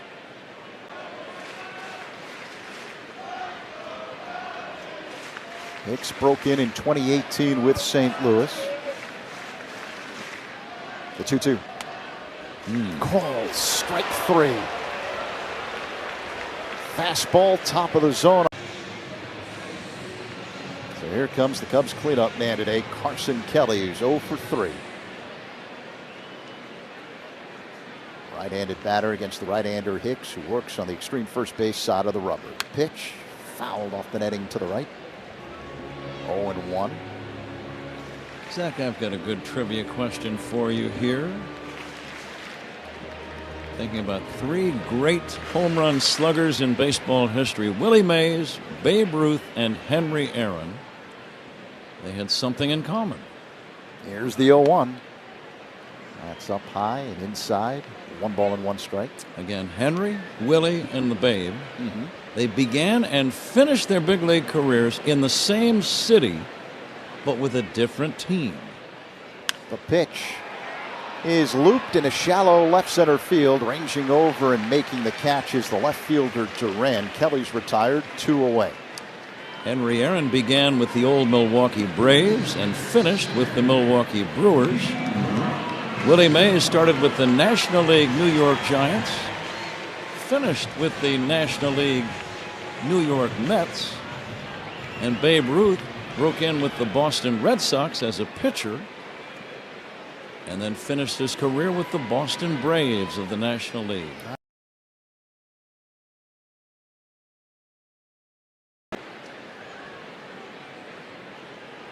Great Ernie Banks had his 2,000th base hit on this date in 1966. Here's the 1-0. PCA swings and misses. 1-1 strike.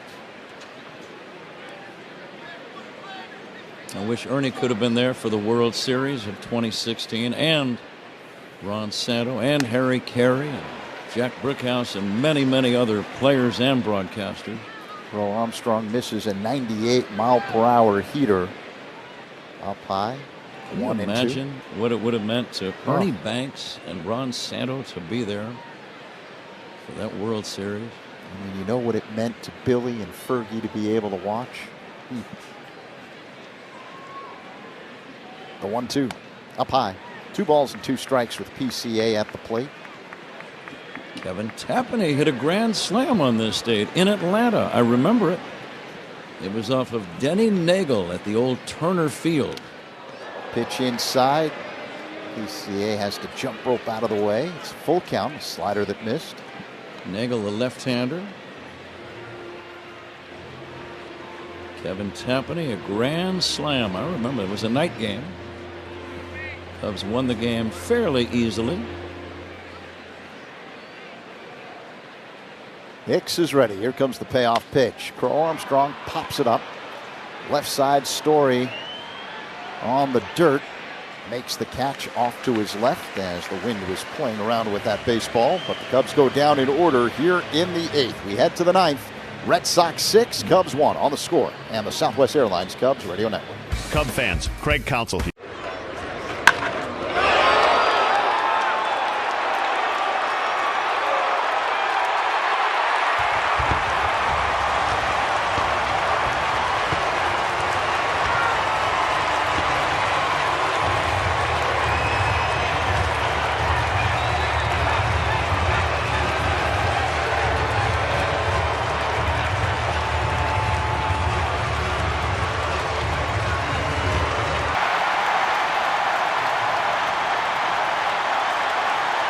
Shaw had another hit, so perhaps the silver lining is a couple of the struggling Cubs.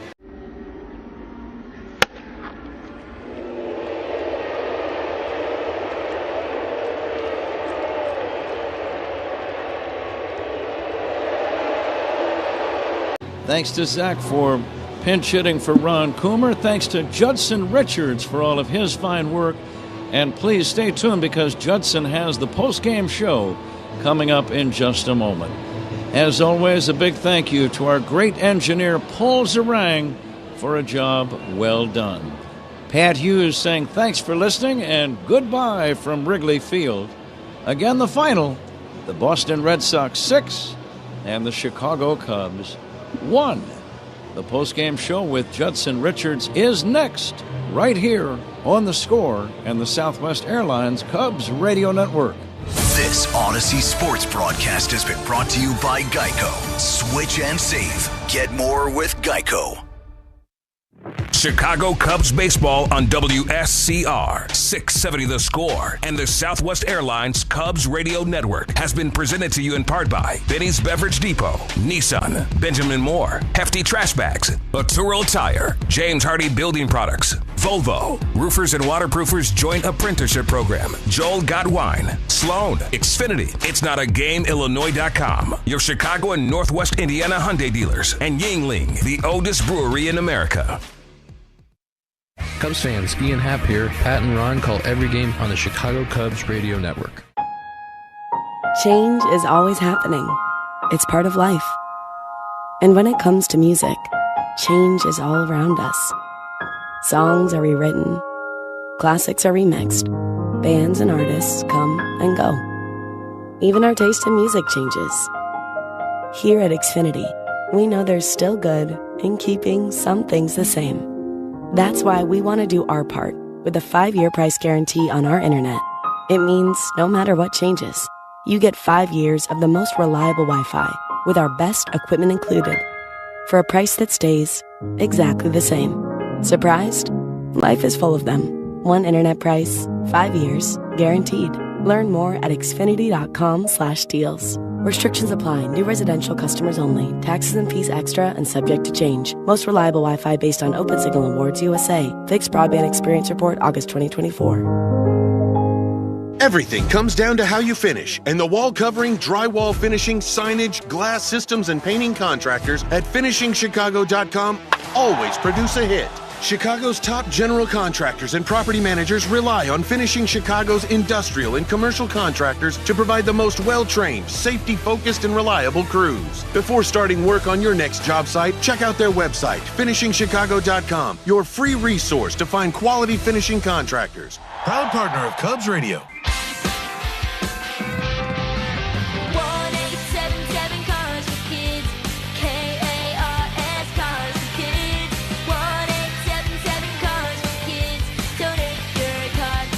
Call 1-877-CARS-FOR-KIDS to reach a friendly live agent. Donation's super easy, and your car can be picked up as soon as tomorrow. Call us now, 1-877-CARS-FOR-KIDS. Donate your car today. Did you know you can donate real estate too? We all hear the radio ads about the IRS. They tell you to be afraid, to be scared, and they try to frighten you into calling. I'm not here to do that. Tax Relief Advocates is different.